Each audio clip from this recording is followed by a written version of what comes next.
With the Butt Kicker Gamer 2, what you see and what you hear is what you feel. Butt Kicker. The future is feeling.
The beautiful sights of picturesque Jerez de la Frontera in Spain.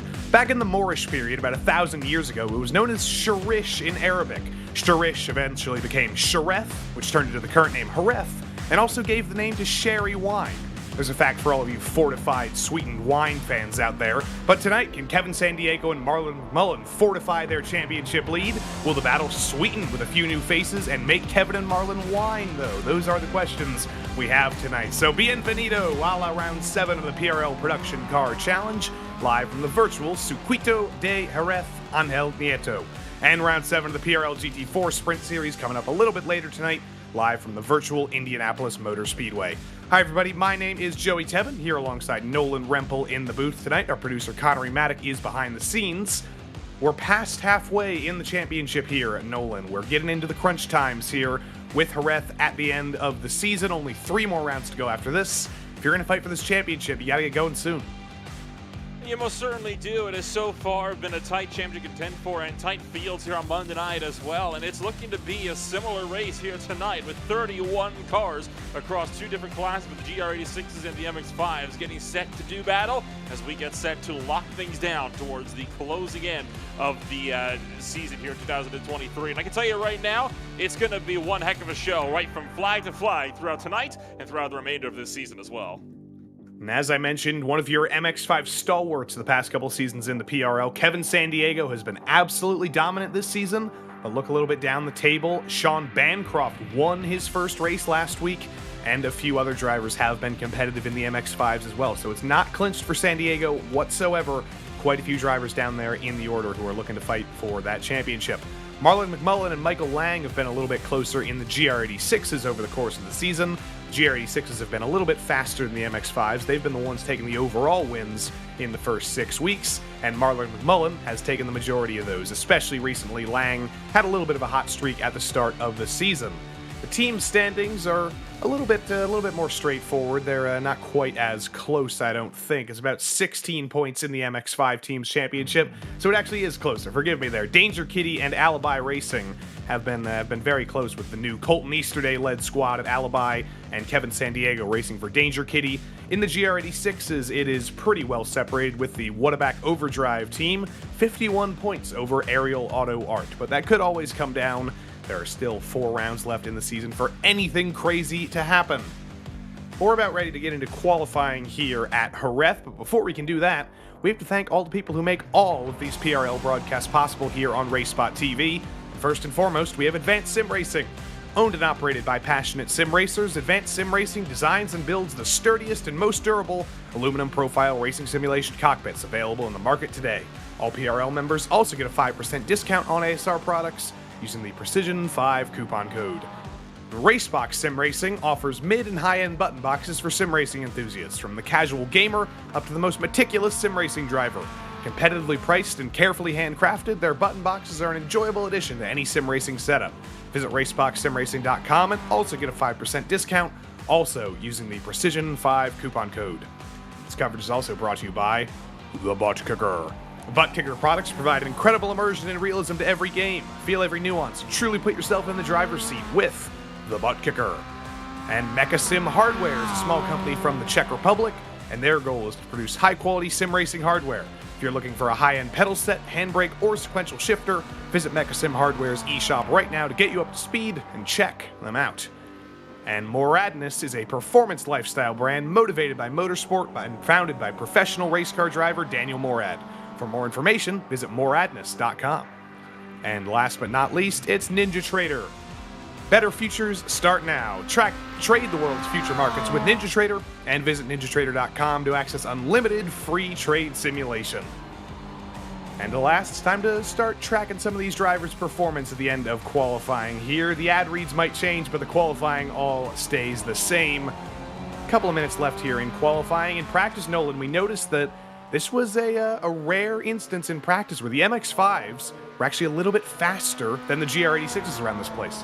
And that remains true in qualifying as well, with Kevin Sandiego currently setting the provisional pole time of a 1:57.312. That's over a tenth and a half quicker than Andrew Sharp, who currently leads the way for provisional pole in your Toyota GR86 field. Of course, still a lot of time for that to change, but we were talking about it before. You can kind of chuck that MX-5 into these corners a little bit better than these Toyotas can. The Toyotas have the top-end speed, but this isn't a track where top-end speed is everything. It is, of course, a track with lots of different corners and a huge variety as well that tends to be a little bit more suited towards the Miata if you know how to run it, and that's one of the big reasons why this track served as a Formula One testing venue for several years. An MX-5 has not won overall all season long, so could Kevin Sandiego be the first person to actually do that? He's certainly hoping so. He's got multiple wins in the MX-5 class this season. If you were with us for the first couple of seasons of the MX-5 Cup Series in the PRL, it was just MX-5s. It was not a multi-class series with one single make there, and Kevin Sandiego was always very, very strong. Fought for a championship last season with Jamison Sampaio, and he is coming into this season, or he came into this season rather, with a whole head of steam. And he has certainly delivered as one of the best MX-5 drivers in the PRL in history. He's got some of the most wins. But through the final corner here, the Curva Jorge Lorenzo, turn number 13. It's been so long since I've done this. Bop, oot and boobe doo bop. Where in the world is Kevin Sandiego? Crosses the line. It's no improvement, but it's still pole for him. I think he's still going to be happy, Nolan. Not an improvement, but again, still on provisional pole. It's not bad at all when you're technically supposed to be in the slower of two classes in a race, and I think he's going to be very happy with that 1:57.312. He set himself for pole. We look back to the likes of Bykov at the moment, running in that number 13 machine, firing his way up towards the final corner at Lorenzo, dives down onto the binders. He's coming to the conclusion of his first of what can be up to 4 time laps in a 10-minute qualifying session. He has not put a time yet on the boards. He'll set one now, though, as he'll come across the start-finish line. And where will this be for Roman Bykov? Crossing the line, and that's not going to be a time logged at all. Invalidated, had it off track somewhere on his opening lap. Yeah, at all of these Grade 1 tracks, it's very, very easy to accumulate those off tracks. Even in a place like this, where there is still a lot of grass, a lot of gravel, it is a little bit more old school than a place like Hockenheim or the Red Bull Ring, but when you're dealing with tracks that deal with the likes of MotoGP and F1, they like their asphalt runoff, and you always have to know the limits. Those limits can be so difficult to find, especially at a newer track to serve as a course around. Not of course an old track like some others are, like the Indianapolis Motor Speedway that we'll visit later on tonight for the GT4 series. This track less than a year on the service, so some drivers might not still be fully up to pace, as you see Farewell finding some of those limits there as he tracks out into the sand. That's going to mean this will be an invalidated lap for the driver that currently sits 4th fastest overall, but 3rd on the boards for the GR86 field with a 1:57.943. But already, him and Marlon McMullen's time, they're sitting half a second back from Andrew Sharp's provisional pole time in the GR86 field. For the 2nd place runner of Kelly Greenhill at the moment, it's almost a full second outside of Kevin Sandiego's time. So Marlon McMullen there giving up. Jared Farewell also going pretty wide. That's not gonna fare very well for him. But Ryan Kings comes into the final corner here. One of Kevin Sandiego's teammates. Out of the final corner he comes. Kings, a very, very strong driver, has won a race this season. Looking for another win. He's likely out of the championship conversation, unfortunately. Hasn't quite had the luck this season, but he's going to cross the line. It's going to be a 1:58.5, though. A little bit of an improvement, but no improvement in position for Ryan Kings. He should not get one more lap on the board. He's got no more time left, or not enough time left on the clock, rather. He's going to park it up, and he'll have to deal with a P10 starting spot as some of the last couple drivers make it to the end here. It's back in the GR86s. It's Nicholas Schwartz. He's going to look to displace Ryan Kings out of the top 10.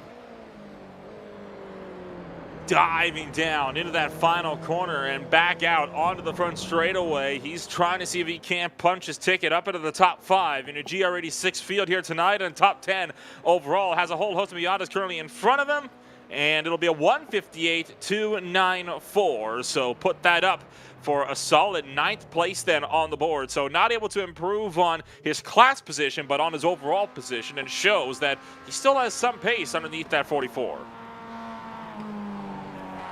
30 seconds left on the clock. If you're going to make it to the line, you better start doing it quickly. I believe this is Sean Bancroft here in P10. This is certainly a race against the clock. Pretty wide there on the exit. He's got 19 seconds to make it to the line. Hops the curb, and that's going to be too wide. That's a clip of the gravel. The Sean Bancroft support group is in the YouTube chat right now, but they're not going to be able to steal that 1X from him. Sean Bancroft off the road, and he knows it. He's going to start no better than P10.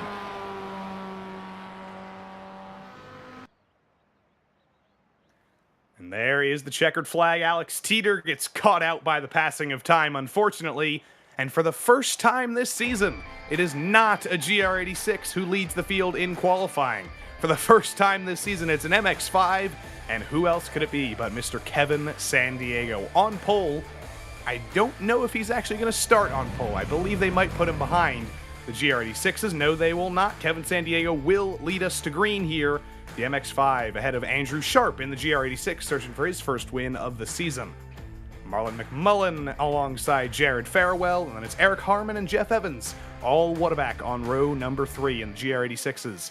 Then Kelly Greenhill and Michael Chase, 2nd and 3rd in the MX-5s, and then Nicholas Schwartz and last week's MX-5 winner Sean Bancroft make up row number 5.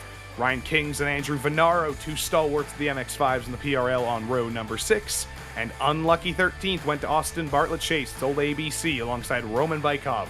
Mark Kalin in the GR86 starts 15th next to Derek Putnam. Then it's Derek's teammate, Alex Teeter, alongside Dave Peterson, who takes on the MX-5s this season. And Baron Glover for 4X Motorsports alongside Ian Cabana, Chance Chet, and Nathan Miller on row number 11 ahead of Kevin Berquist and Jimmy Richards for Iceberg. 25th went to Richard Modrich alongside Daniel Del Busto. Donald Olson starts alongside Doug Evans, a few spots behind his son Jeff. Then Edward Pelt and Ronald Overbay make up row number 15, but the hits keep on coming. It is a stacked field here in the Production Car Challenge in the PRL. 31st, Joseph Bear rounds out the field. It's going to be a pretty crazy opening lap, Nolan, because this is something we have not seen yet this season. We've got a full pace lap, and it's an MX-5 on pole. Kevin Sandiego can choose to go whenever he wants. No, they've changed it up. They tricked me. Kevin Sandiego is starting behind Andrew Sharp, who will start from the pole position technically. It's all sorts of messed up on Monday Night Nolan. 8 rows of GR86s will stand between Kevin Sandiego and the overall race win tonight. But with that pace, I'm imagining he's going to be able to get by at least some of them. But you see those MX-5s are going to hold back. They're going to let the GR86s pull about 5 to 10 seconds up the road in front before they will launch from behind. gives them all a bit of time to kind of sort themselves out before these some of the fast guys in your slower class catch the slower drivers from the faster class. Usually that's not so much of a problem, and usually it's more to kind of split things up for some cars that might be able to get the jump on others due to having better power on acceleration but less top-end speed. We're looking particularly at the touring cars, who happen to be a little better at cornering than GT4 cars are in the IMSA Michelin Pilot Challenge, or even for prototype and GT classes in the World Endurance Championship and IMSA. Of course, is so far for here tonight, it's going to be one of those cases where with 35 minutes, you have to wonder if Kevin Sandiego will be able to catch up to the GR86s. With the speed that he showed, though, in qualifying, his time a good 5 seconds faster than the slowest GR86 car here in your 16-car field. I have a feeling we're going to be seeing Sandiego piloting his way all the way up through some of your GR86 field before we're done tonight. And I gave all that hype to Kevin Sandiego for being the fastest in qualifying, but the driver who will start from pole and the driver who will actually get a point for pole position in the GR86s is Andrew Sharp, and he has never been on pole before in the PRL. This is his first pole, a guy who's taken over some of the organizing of this series this season. He's joined the team at the PRL. He finally gets a pole for his efforts, so I won't accuse him of rigging the series for his own benefit, but that's good for Andrew Sharp. He's been around here for a while, and he's finally got that first pole. It's always a big number.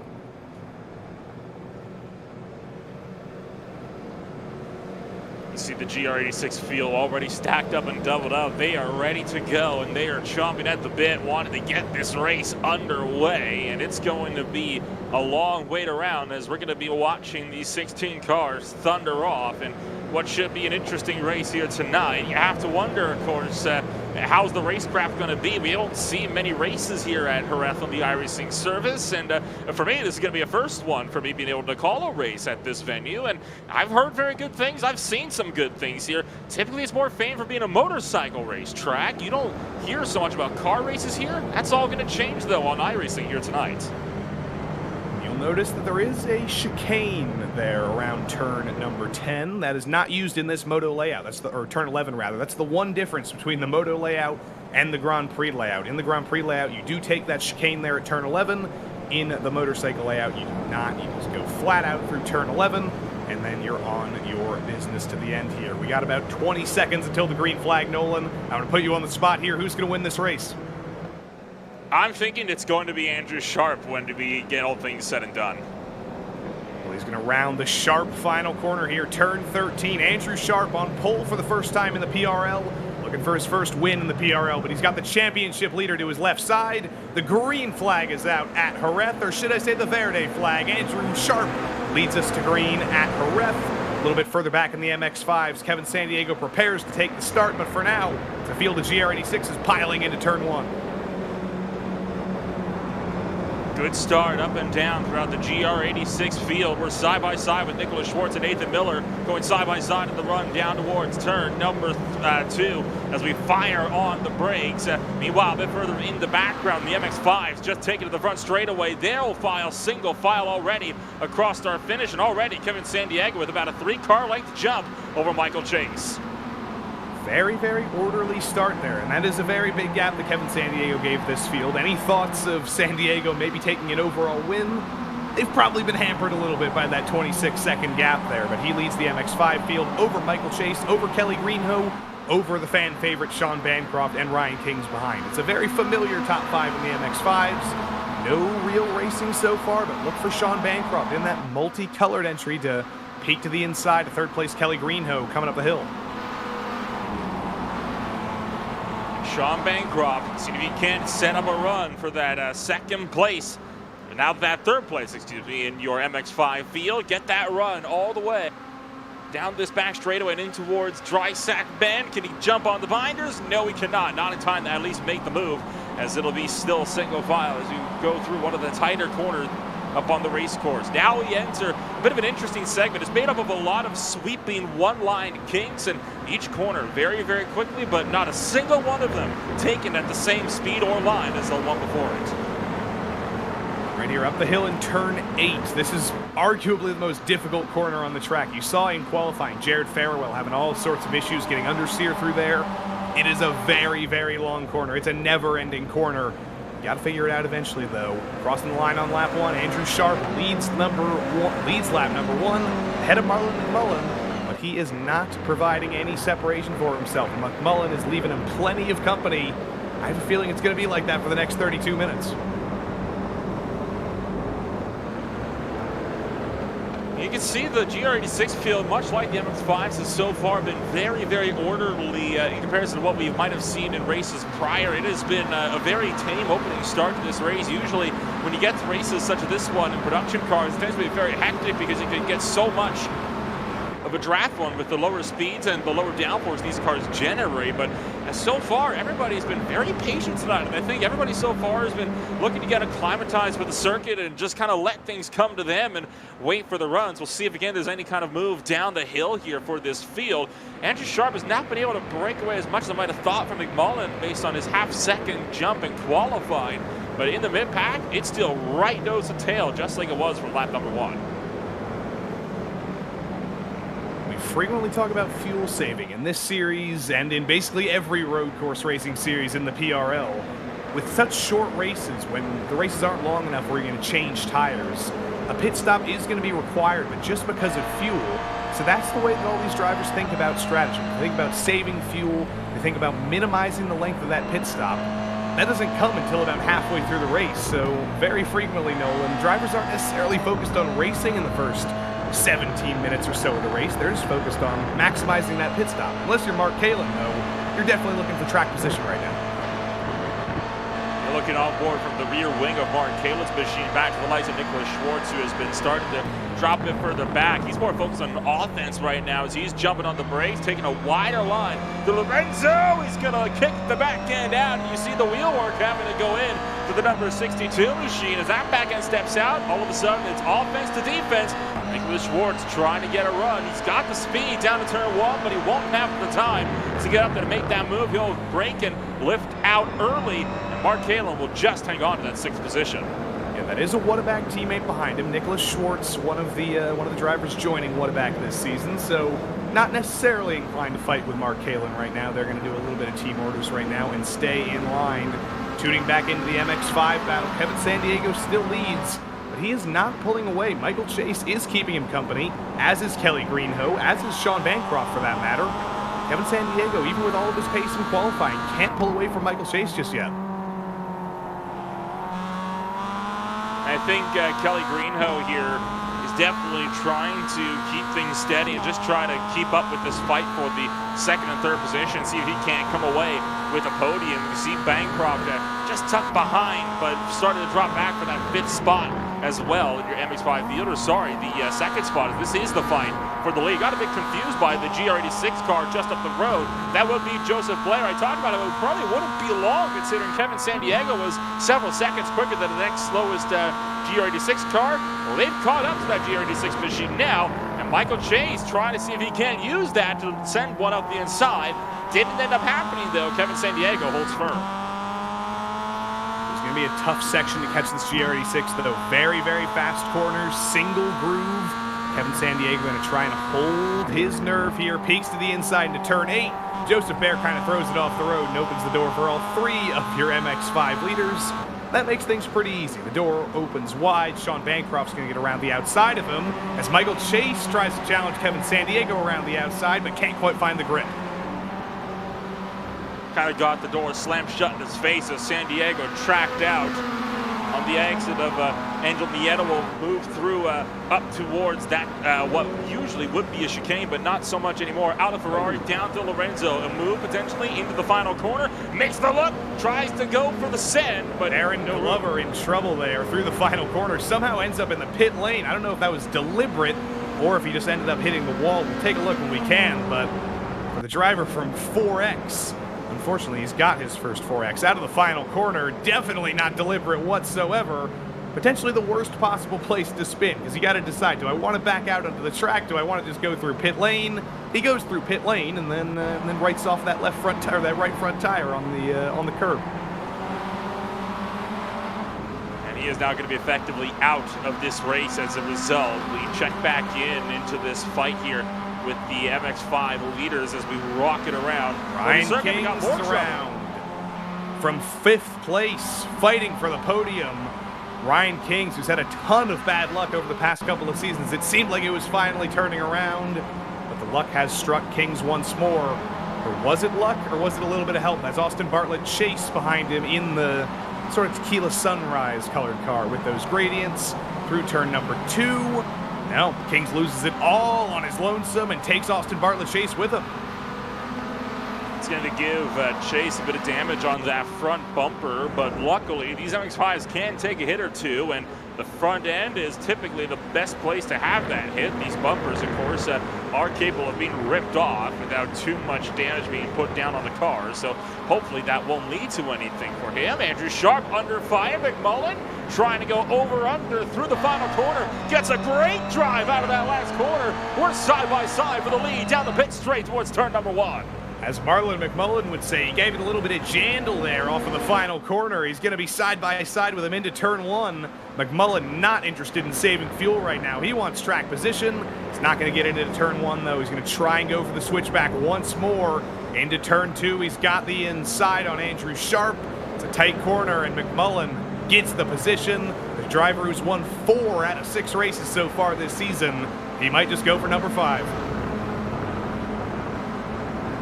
Andrew Sharp falls back to second, but he still has that draft, and he can still see if he can't set up a run up and towards these next couple of corners. It's a very hard braking zone coming on up. 1 corner from now, he's got to get a good drive off of Cedar Ponds and the run down the hill. And a good run he has. That gap started to dwindle as he's going to get closer and closer. Past the 300 feet braking board, then the 200.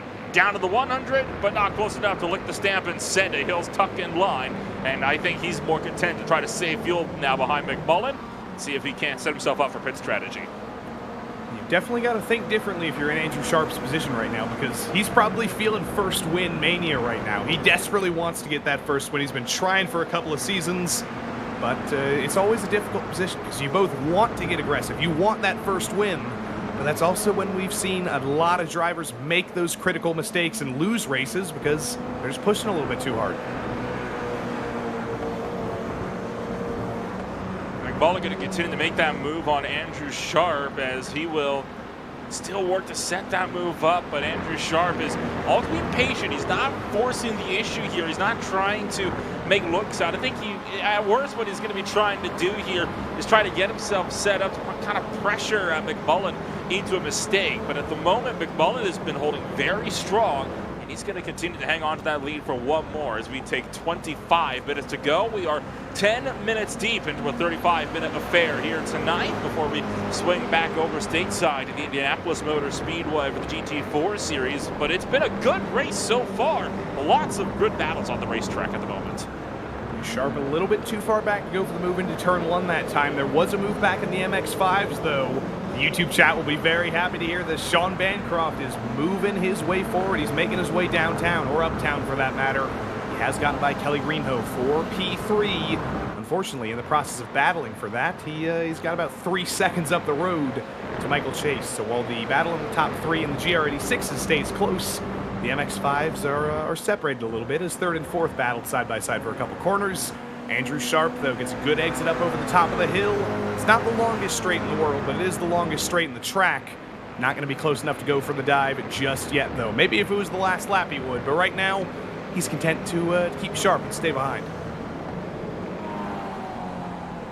This is something we so often see in these production car races is when fuel has at least a question in these production car races, it is to see drivers trying to set themselves up more for a good pit stop strategy. We'll be seeing these drivers really push more flat out towards the end once pit stops are completed, and everybody is good on fuel. We jump back to your MX-5 field. This is Alex Teeter, Kevin Berquist, and Jimmy Richards around over at turn number 2. Looks very, very familiar to the Ryan Kingsons, and could that be the same little thing that happened there? Actually, out of turn 6, rather, out of the hairpin. It's Jimmy Richards behind, Berquist ahead, under braking, a little bit too late for Berquist, and it looks like it's going to be exactly the same thing as Ryan King's, just in the GR86s this time. Except this time they both went head-on into the wall, and that's going to cause some substantial damage. Busto's down out of the race as a result of that, and Berquist had to take a tow down to pit road as well. Meanwhile, here's the move for the lead again as Andrew Sharp did get by McMullen, and McMullen you saw make that look looked like he might be trying to have another think up the inside. Didn't end up happening. This pass for the lead came just into the final corner on the last lap there. Yeah, who said Jerez wasn't good for car racing? Who said it was only good for motorcycle racing? This has been an absolutely phenomenal race up front, and that's why we can never look away, because we missed a rare Marlon McMullen mistake.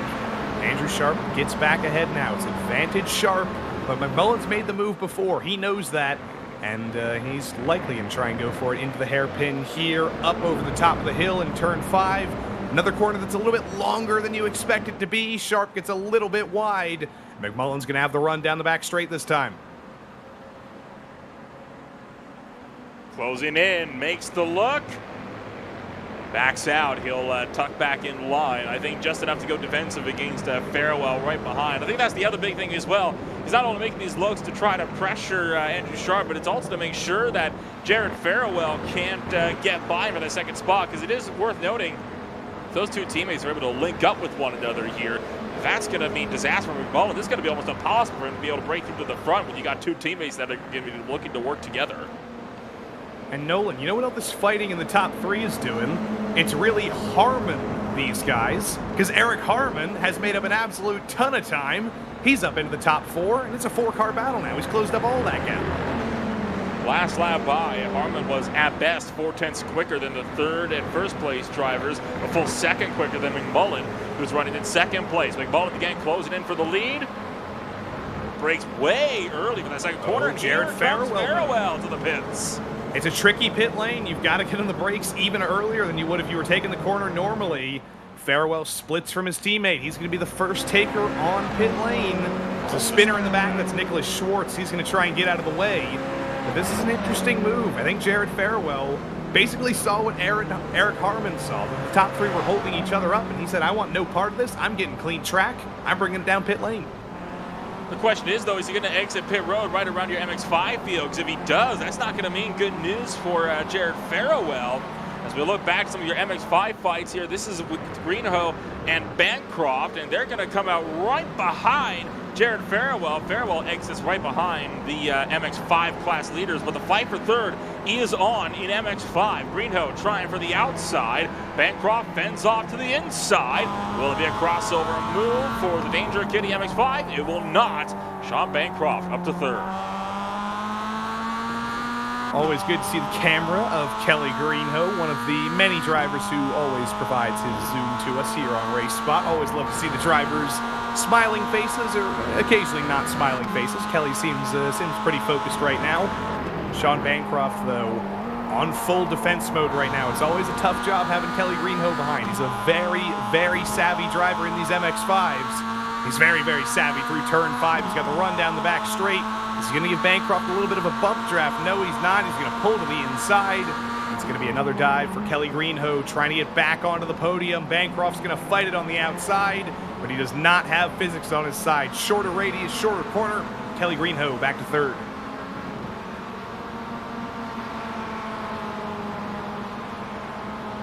Sean Bancroft continuing to try to pressure. He's going to jump on the brakes, and I thought for a moment he was going to run over Kelly Greenhoe. It does scare Greenhoe a bit wider, though, through one of those sweeping bends. We'll check back in on the fight for the lead, where again, Andrew Sharp has lost it as McMullen made the move again into that final corner. Seems to me there's been more moves into the final corner than on the exit of that last corner down to turn 1. But both the top 2 continuing to stay in the race lead, and Eric Harmon doing a good job on hanging around within about a second and a half just of the top 2. I'm about to become the president of the Jerez Defense Society, Nolan. Who needs Barcelona? This is the Spanish track we need to be going to. This has been phenomenal racing. How have we lived without this place on iRacing for so many years? How did we survive?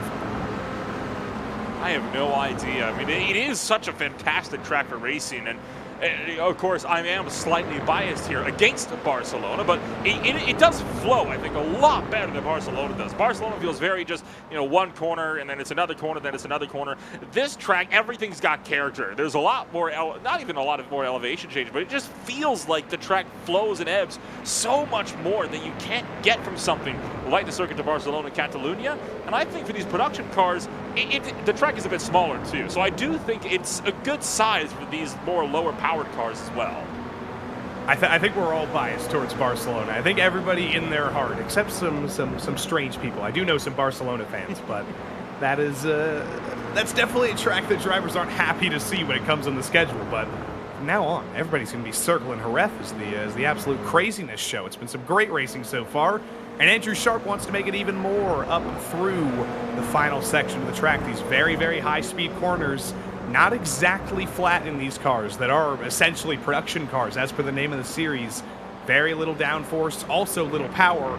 So some action on pit lane. We saw Kelly Greenhoe come in a lap ago, and there's a few damaged cars on pit lane. Alex Teeter is currently teetering on the edge of survival, as I believe he had a little bit of an issue with Roman Bykov here into the final corner.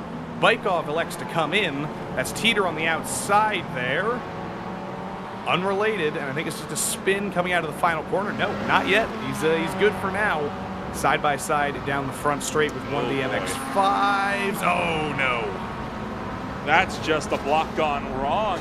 Ian Cabana just trying to cover off Teeter like he wasn't even there.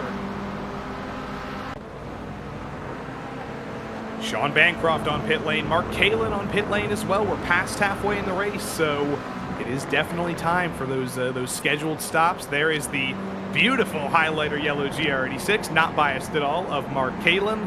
He's going to exit pit lane here in P8 and actually in some pretty clean air. Still behind Jared Farewell, but this could be a good race here for Mark Kalin, getting out of that traffic he was in. He'll have about one lap of clean track here.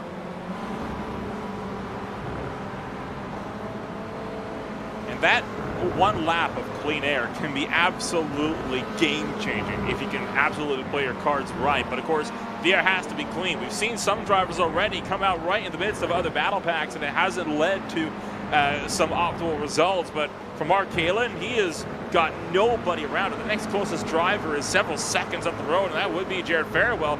Farewell is trying to work his way by MX-5 traffic as well, and that still leaves the top two of McMullen and Sharp trying to fight it out for the race lead while we check back in on some of these MX-5 battles.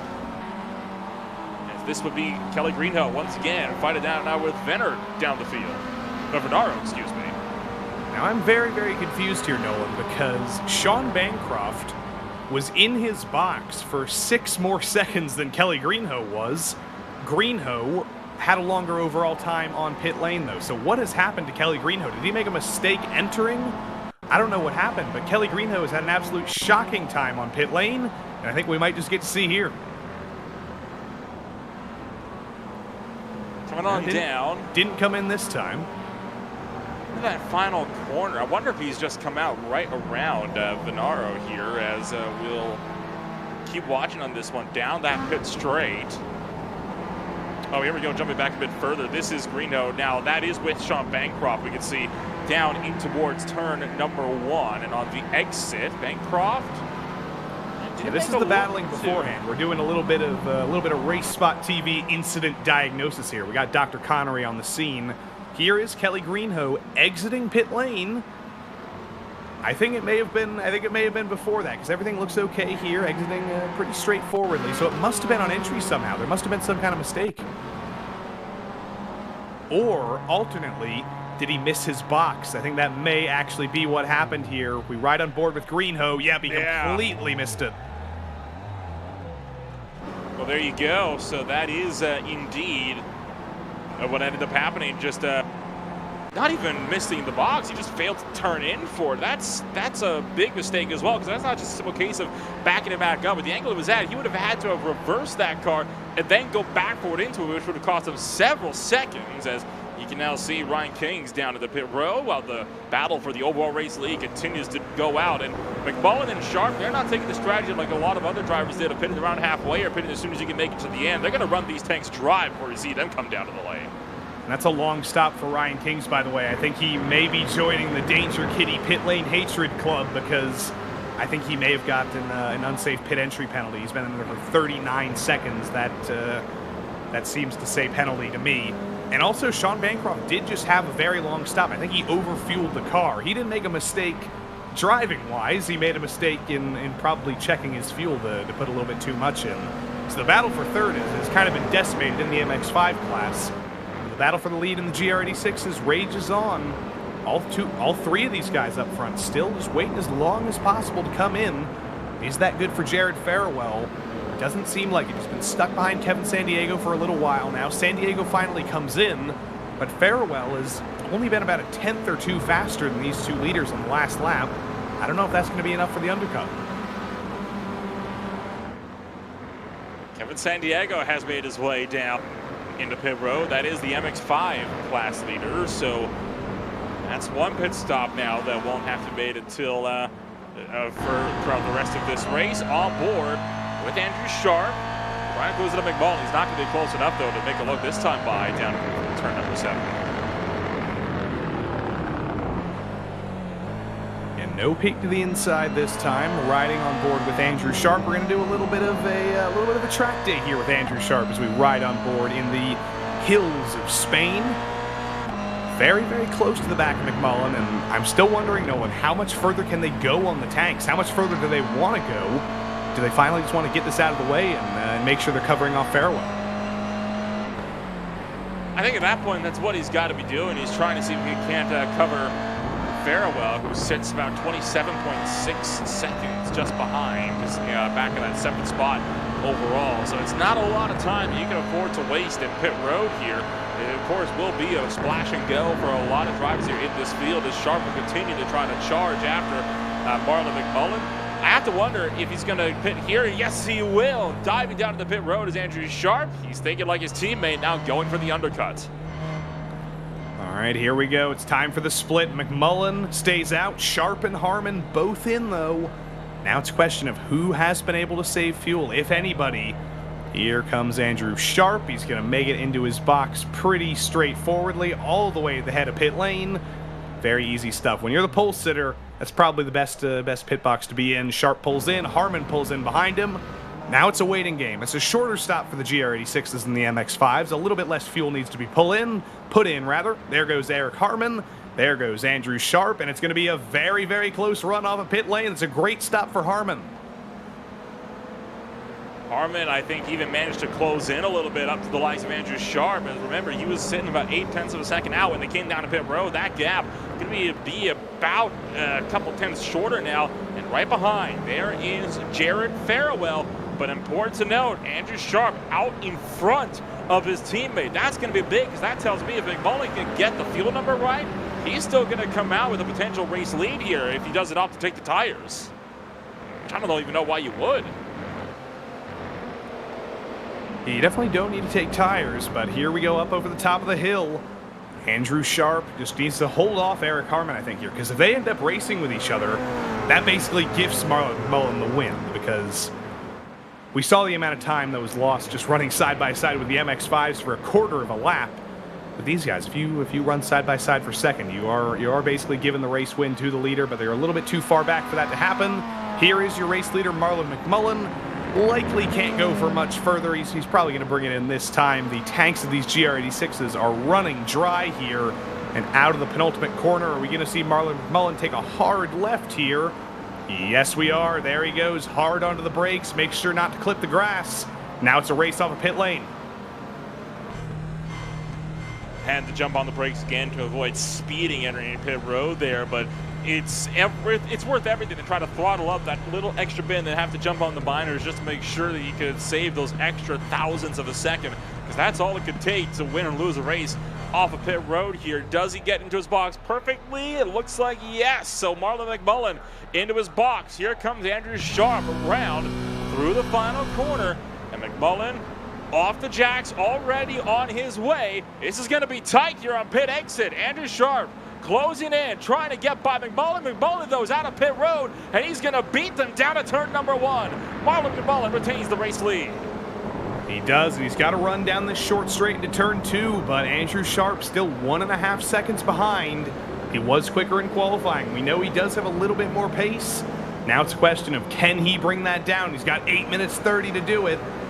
If Andrew Sharp wants to win his first race, he's got the ultimate challenge here of chasing down the championship leader. 8.5 minutes left on the clock. Still enough time for Sharp to close this thing down, but he's got to really pick up that pace to see if he can't close in prior to the end of this race. And he's got to make sure that he can keep Mike Harmon behind him Eric Harmon, excuse me, behind him as well. If he can get Jared Farewell up into that third position, they could potentially be a big use to each other, trying to bump draft off each other down these longer straights to try to push themselves closer to McMullen. Sharp has been a little bit quicker. You can see the gap coming down little by little. There's only going to be 4 laps left to go at the line, so he's going to need to be more than 1 or 2 tenths per lap faster, but it is certainly possible. Sharp is searching for that first win, and the battle for the podium is not off. We ride on board with Jared Farewell through probably his least favorite corner on the track. It's going to be much more difficult for these two guys to catch that battle up front, but the podium's still on the line. Harmon searching for what I believe would be his first podium of the season. And it may be the first podium for Jared Farewell as well. I gotta check the logs here.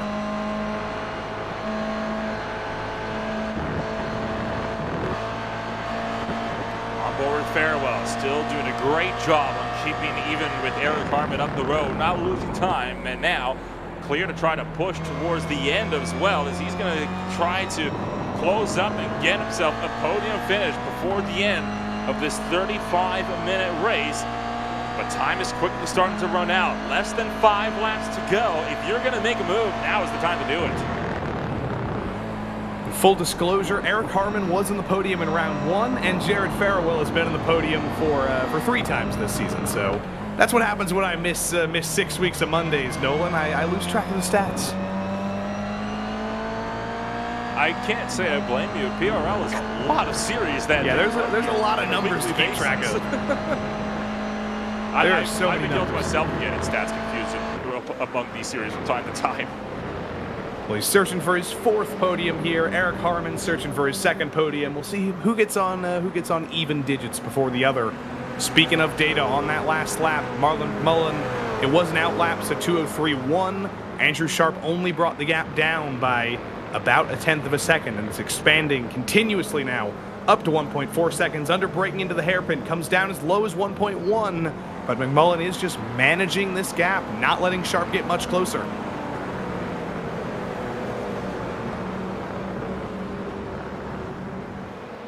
Trying to see if he can't jump on the brakes once again. This fight for third, it started to really become only a fight for third as both Harmon and Farewell have been losing touch to the top 2. Andrew Sharp has now pulled 9/10 of a second clear from Eric Harmon, though still sits a 1.5 behind Marlon McMullen. Meanwhile, Farewell has only been closing in more and more to the back of Eric Harmon, and he's going to be looking to see if he can, again, take away that 3rd position, and this is going to be critical here. If he can get by Eric Harmon, is it worth it for Andrew Sharp to try to back up a little bit more to his teammate just so they can get a bit of drafting help off of each other to try to close up, or is it too late at this point to go for a strategy like that? I don't think Sharp is going to give up on the race lead here, because one mistake from McMullen, we've seen this, and that could open up the door for the battle for the lead to come back together. So I think Andrew Sharp is thinking as Andrew Sharp, not as a teammate right now. He's going to be looking forward. He's probably going to be talking with his teammate in Discord, saying like, "Hey, I hope you get 3rd, but you're not getting any help from me. I gotta do my own thing up here."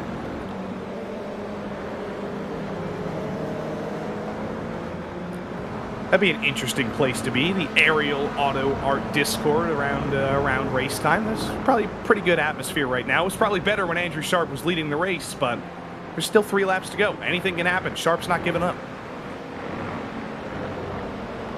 Not giving up at all, and I think for Andrew Sharp, he's going to need something to happen to McMullen here if he's going to catch up to him. He only lost time in that last run by about another 1/10 of a second, so there is some lap traffic up the road that could play a helping hand for Andrew Sharp if they can catch it within the next 4 minutes or so.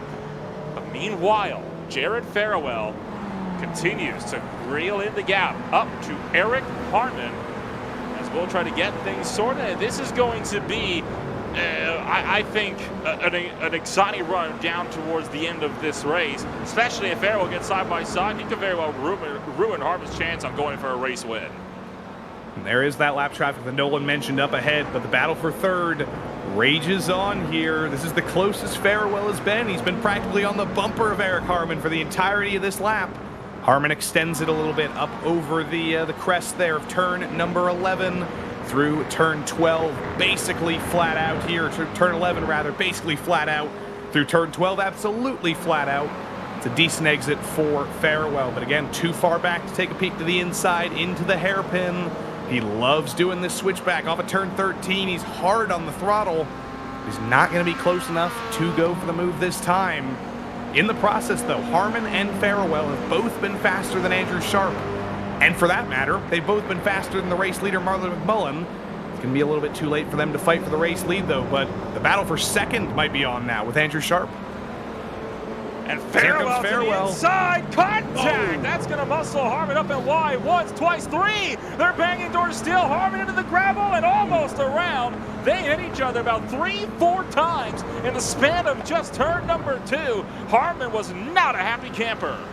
And Harmon was not giving that one up. He tried to keep it on the throttle, but grip was not there on the gravel. But I think when we take a look at that replay, Nolan, we're gonna see a little bit of a dive from Farewell and a little bit of using Eric Harmon as a brake, I think we can say. Man, that was not a pretty pass at all, and that's not quite what we were hoping to see in the closing laps here at Jerez. But hey, Rubbin's racing, as we so often say, and there you see the dive, and Harmon keeps turning down, and I can tell you right now, Farewell was not having any of it. As much as Harmon tried to pinch him in and keep him from getting that run, Farewell wasn't going to take that, and he pushed him right up and into the gravel. Yeah, it definitely did seem from the outside that was a little bit of a dive from Farewell, but he was pretty well locked onto the curb there, so I don't think he could have done much different there. Harmon just not giving him that much room, and two drivers fighting for the same position come together there. Marlon McMullen, though, under control right now. He's going to take the white flag this time. He's got a couple of MX-5s up ahead. He's got a little bit of traffic, but he can basically back off right now. He's got a 1.5 second buffer. One more mistake-free lap at Jerez, and he's got his 5th win of the season. But that's proven more difficult to do than it has at some other tracks. There's been plenty of mistakes tonight, but McMullen takes the white flag. One lap left to go, and with all that calamity behind, now he's just got to run one last clean lap, and he's going to be smooth sailing. He's got Chance Jet right in front of him. He's going to make short work of the number 2 car, dive to the inside in for turn number 2. Chet will let him go, and Andrew Sharp, again, still sitting over a 1.5 seconds back, and I don't think he'll be able to catch up to McMullen, not in the span of time we've got left. So as long as McMullen keeps that thing on the green, he's going to be more than good to go until the end of this checkered flag. Final couple of miles here in Jerez. It's a great corner for Andrew Sharp. He is closing the gap down, but it's going to be too little too late most likely, and he's going to get caught up by the lapped MX-5 there, up through turn number 5. Sharp can see McMullen in his view. He needs to find 1.3 seconds, and he's not going to find it because Chet blocks him off, pulls the Pruitt fade into the braking zone. Sharp eventually gets to the inside, but Sharp's probably not going to be too happy with the way that MX-5 treated him there.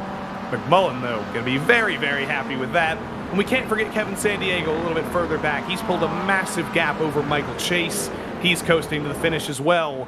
But up over the top of the hill, up into turn 8 here, McMullen is looking in his mirrors, but he's probably pretty comfortable right now. It's the final sector for him, and it's yet another dominant win here, or it will be. So far, we can never count it too early. Crazier things have happened in this race, but through the 2nd and 3rd to last corners, passing the chicane, he's got some lap traffic ahead, but I don't think he is too concerned. It has been a dominant season for Marlon McMullen. He holds about a 40-point championship lead, and into the final corner in a sea of lap traffic, he can basically coast to the line here. Marlon McMullen rounds the final corner and once again wins in the PRL Production Challenge in the GR86s. Another win for Marlon McMullen as he will continue to walk out that championship lead with 3 races left to go in the season. He's only going to need 1 or 2 more wins before he's going to find himself locking out this championship before this championship race over in June. Looking back to Kevin Sandiego, he will dive it down into Lorenzo. He has also been dominant, has led every single lap from your MX-5 field. It is almost 10 seconds clear of Michael Chase. Kevin Sandiego will find himself back on victory lane. He has done it once again. It's been a championship season for Kevin Sandiego so far.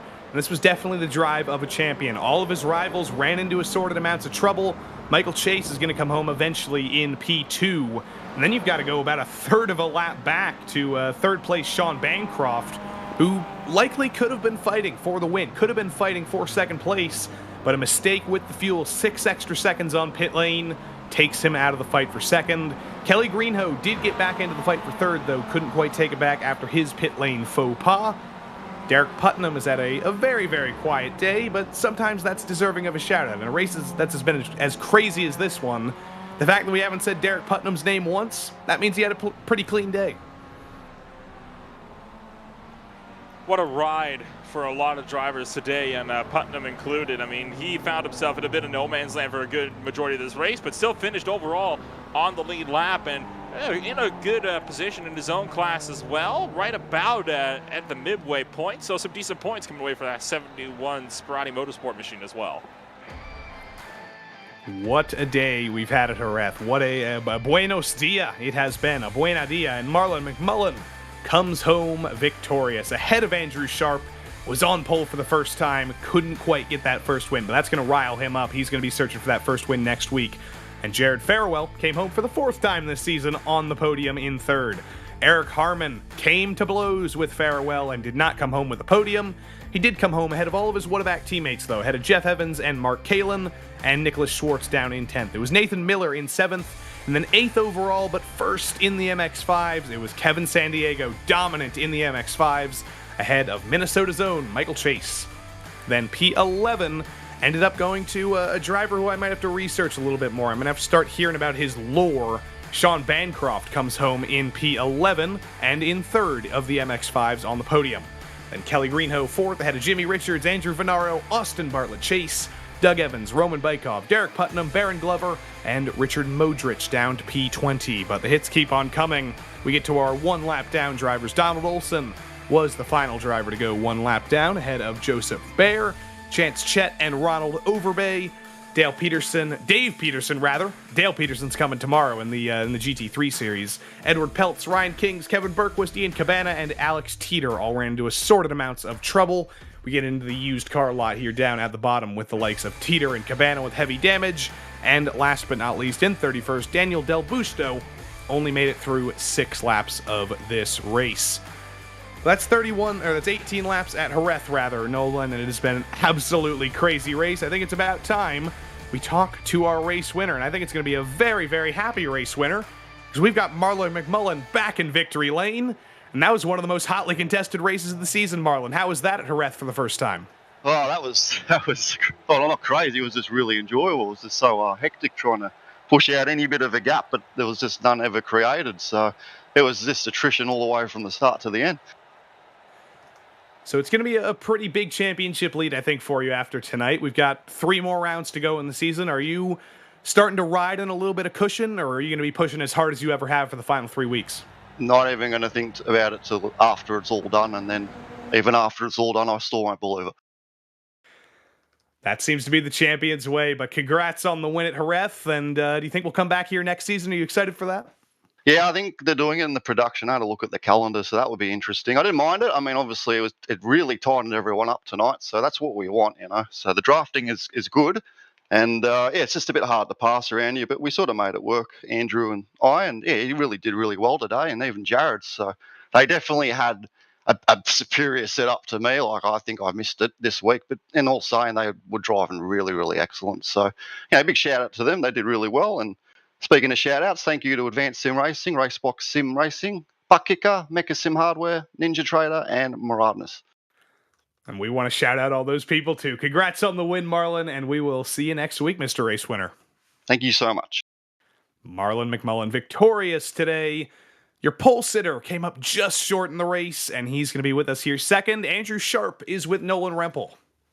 Andrew, you found yourself taking first place by some margin in qualifying, but it didn't quite fall through your way over in the race.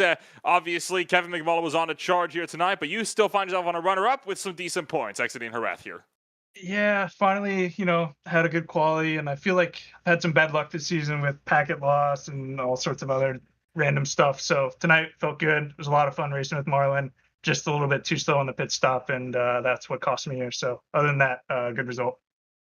Well, why don't you walk us through this race then as a whole? Because obviously you found yourself right in the thick of action from flag to flag, and you even almost found yourself under fire by Eric Harmon right behind you once he got between you and your teammate. Yeah, I know we were trying to manage the gap. I think with the draft and with us battling up front, it really bunched us up, which, made it pretty fun. It was nice having a battle for the lead. I feel like we've left Mullen all alone all season. So, I think just the track worked really well with getting us nice and close, and there's some good overtakes throughout. So I enjoyed the race. Obviously, you're getting set to wind things on down in towards the final season. Do you think you'll have anything from McMullen in these last 3 races? Do you think you still have a shot at going for that championship title? Oh, I'm out of it, but I will definitely give it my all. I think the more I practice, the more I can get closer to him. So I just got to put in the hours this week, and we'll see what happens. Well, we will wish you the best of luck moving on forward then, and we'll see you hopefully here same time, same place next Monday. Thanks for joining us up here, Andrew. Congratulations again on that 2nd place. Yeah, thank you guys. That's going to do it for the 2nd place driver here in this one. We continue to roll things on down, and I believe going to be the next one up will be not quite somebody in the GR86 field, but still a dominant driver nonetheless. It is Kevin Sandiego with Joey Tebben. Indeed it is. It's MX5 time, and where in the world is Kevin Sandiego? He is back in victory lane. A very popular track here. It was a crazy race up front in the GR86s, but it seemed like it was a show of dominance for you there, Kevin. Were you getting lonely there up front? Yeah, the first part of the race, we left a pretty big gap to the GRs, and so it was really a knife fight at the beginning, just trying to stay ahead of Michael Chase. He did a good job sticking on my bumper, and wasn't able to scrape him off really until we started to get some slower GR traffic caught up to those guys. But yeah, good race. Interesting track, definitely an odd combo with these cars because it's more of a downforce track than a production car track, but definitely fun to get to know it. I hadn't driven here before, so it was a fun race overall. So you topped practice, you topped qualifying. If we did end up having the MX-5s mixed in, if you did get to start from pole, do you think the MX-5 could have beaten the GR86s overall today? They're super fast in the draft, so I wouldn't doubt it that we would be able to keep up with the front guys. I think the only thing that would have split us would have been the pit stop, because it seems like we're really slow in the pits. So it takes a long time to get fuel in the Miatas, unlike the GRs. So, but yeah, it would have been fun to be up there at least the first part of the race until the pit. Well, Kevin, congrats on yet another win here. Looking like it's going to be en route to a championship, but we got 3 more weeks to go, and we will see you next week for more action. Absolutely. Thanks, guys. Have a great evening. Take care. We are certainly having a great evening here, Nolan, aren't we? Kevin Sandiego, P3, or P1 rather, P8 overall, but P1 in the MX-5s. And we are going to go on here because it is time for even more racing here. Actually, I believe we have one more driver. We have Michael Chase sitting here waiting for us. I got to hear producer Connery in my ear. We are moving on to the GT4. Sorry, it is we have 9 minutes until the race. What do you think, Nolan? Should we take Michael Chase or should we move on to Indianapolis? I think at this point it's time we move things on down to one of the Triple Crown venues and a place that is so steeped with over 100 years of history. The Indianapolis Motor Speedway plays host to round 7 of the GT4 Sprint Series here in the PRL. No longer a fixed series. We're back to the Sprint Series with the open setups, and it has been an absolutely crazy season so far. It's been sort of a battle of 2 up front in the championship standings. It's been Beckham Jasir versus Justin Ream, 4 wins versus 2 wins, and today they take on the Indianapolis Motor Speedway for the ultimate battle on the road course here. But we'll take a look at the schedule in a matter of moments here, because just like in the simultaneous production car challenge schedule, we are in crunch time here, Nolan. There's only a few more weeks to go until the championship is finally decided. So for those guys who I mentioned, for Jasir, for Ream, they've got very little time to maximize their points. Very, very little time. Indeed, as once again, getting set to close things out in the season with only 3 races left after today. We move down over to Germany and then, of course, into France, where we swing back stateside for one final race at the WeatherTech Raceway at Laguna Seca. and every single one of these races throws up its own very unique challenges, including the one tonight. The Indianapolis Motor Speedway Road Course, I've always referred to it as one of those racetracks that it looks simple. When you drive it, it is anything but. And it is one of those racetracks that is such a massive challenge for drivers, no matter what car you're in. Whenever we come here, it's difficult to get. It's easy to get the line down. It's difficult to be fast on said line. Yeah, it's a tricky end of the season here because Manicourt and Laguna Seca, those are two tracks that we know are not the easiest to pass around, and of course the Nürburgring Nordschleife, that's going to be a tough game there. But in the championship standings, as I mentioned, Jasir and Ream at the top of the table.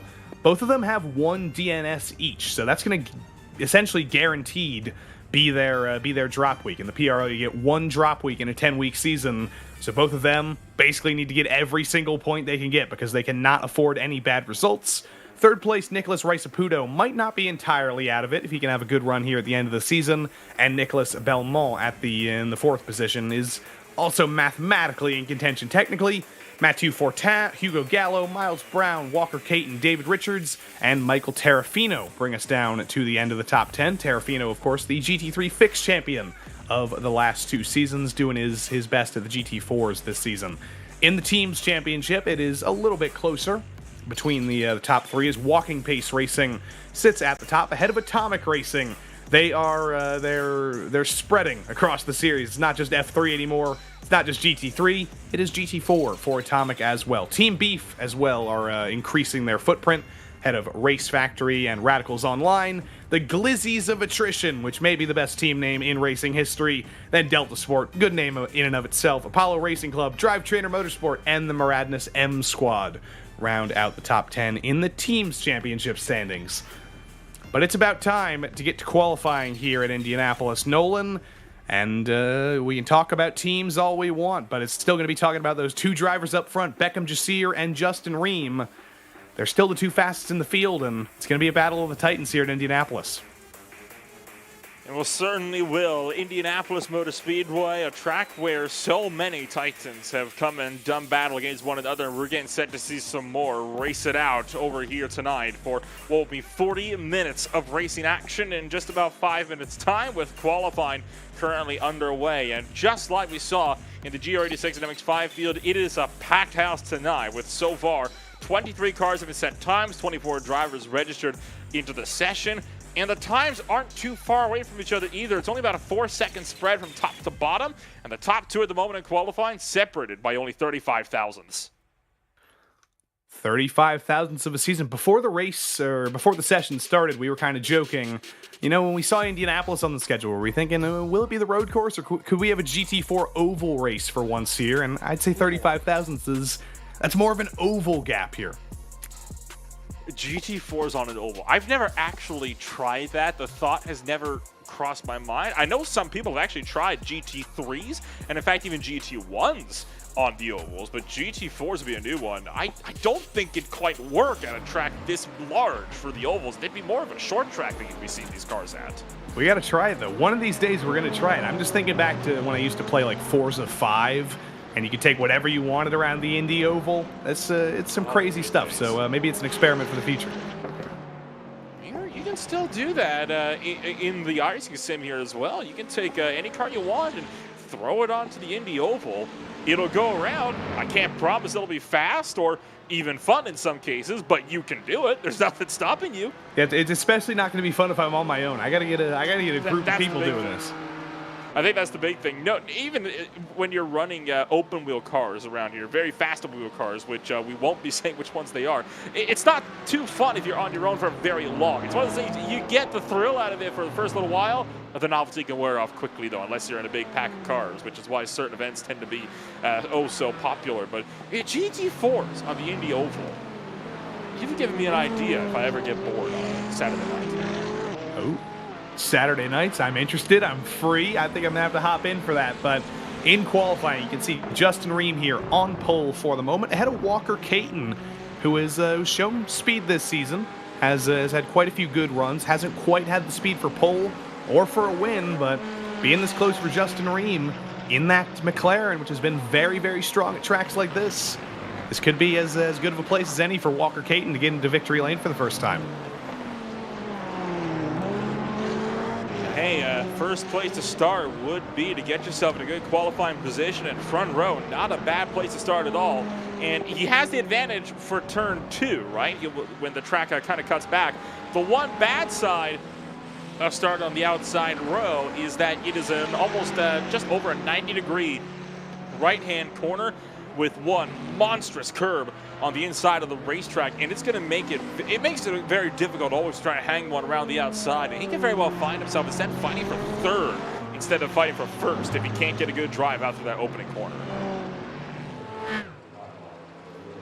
Here we go, out of that final corner, not banked anymore after the troubles that Formula One had here in the mid-2000s. They've switched to the chicane there for every series that races here. Nobody takes the bank corner anymore. Walker Caton, though, takes the green flag on his next lap. He's going to have a little bit of trouble up ahead, though. That is a Mercedes GT4 up ahead. Maybe a little bit of traffic for Walker Caton as he tries to find those 35,000s.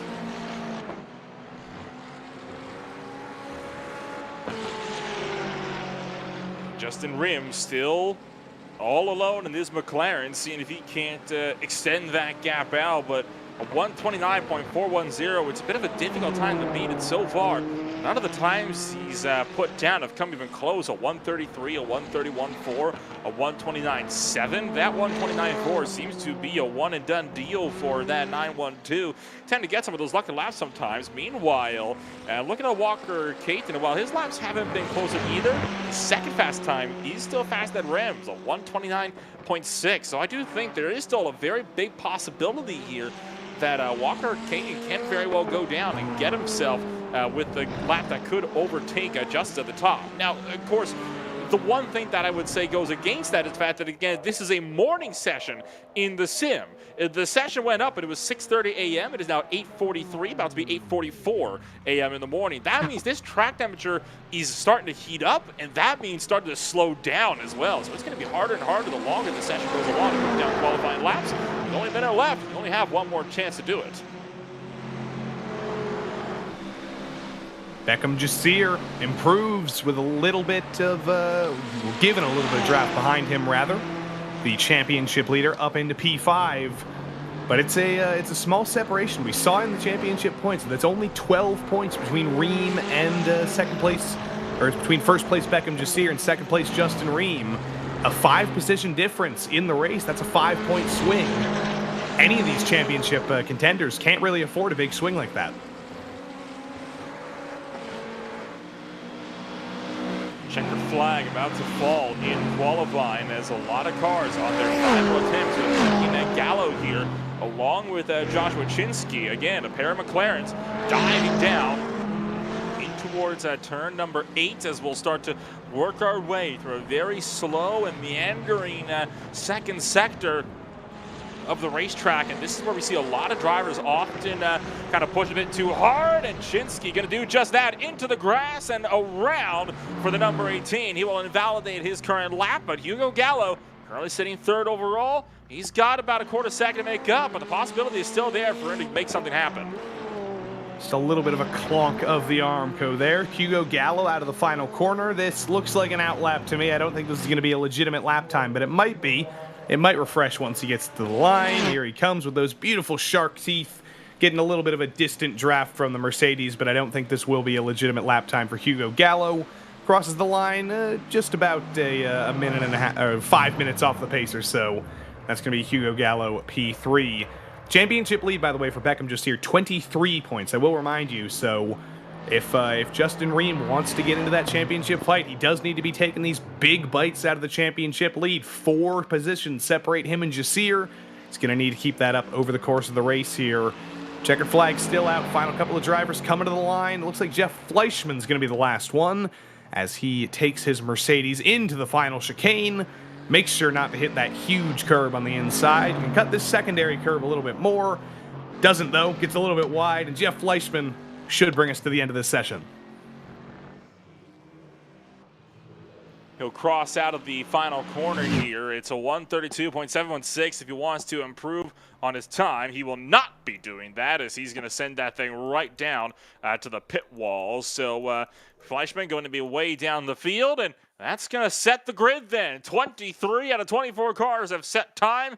I'm not expecting Brian Hoskins to be making any kind of a start. He didn't even put down a practice lap. So I'm thinking a 23-car grid then within the next few seconds here. So we get set to go racing for 40 minutes around Indy.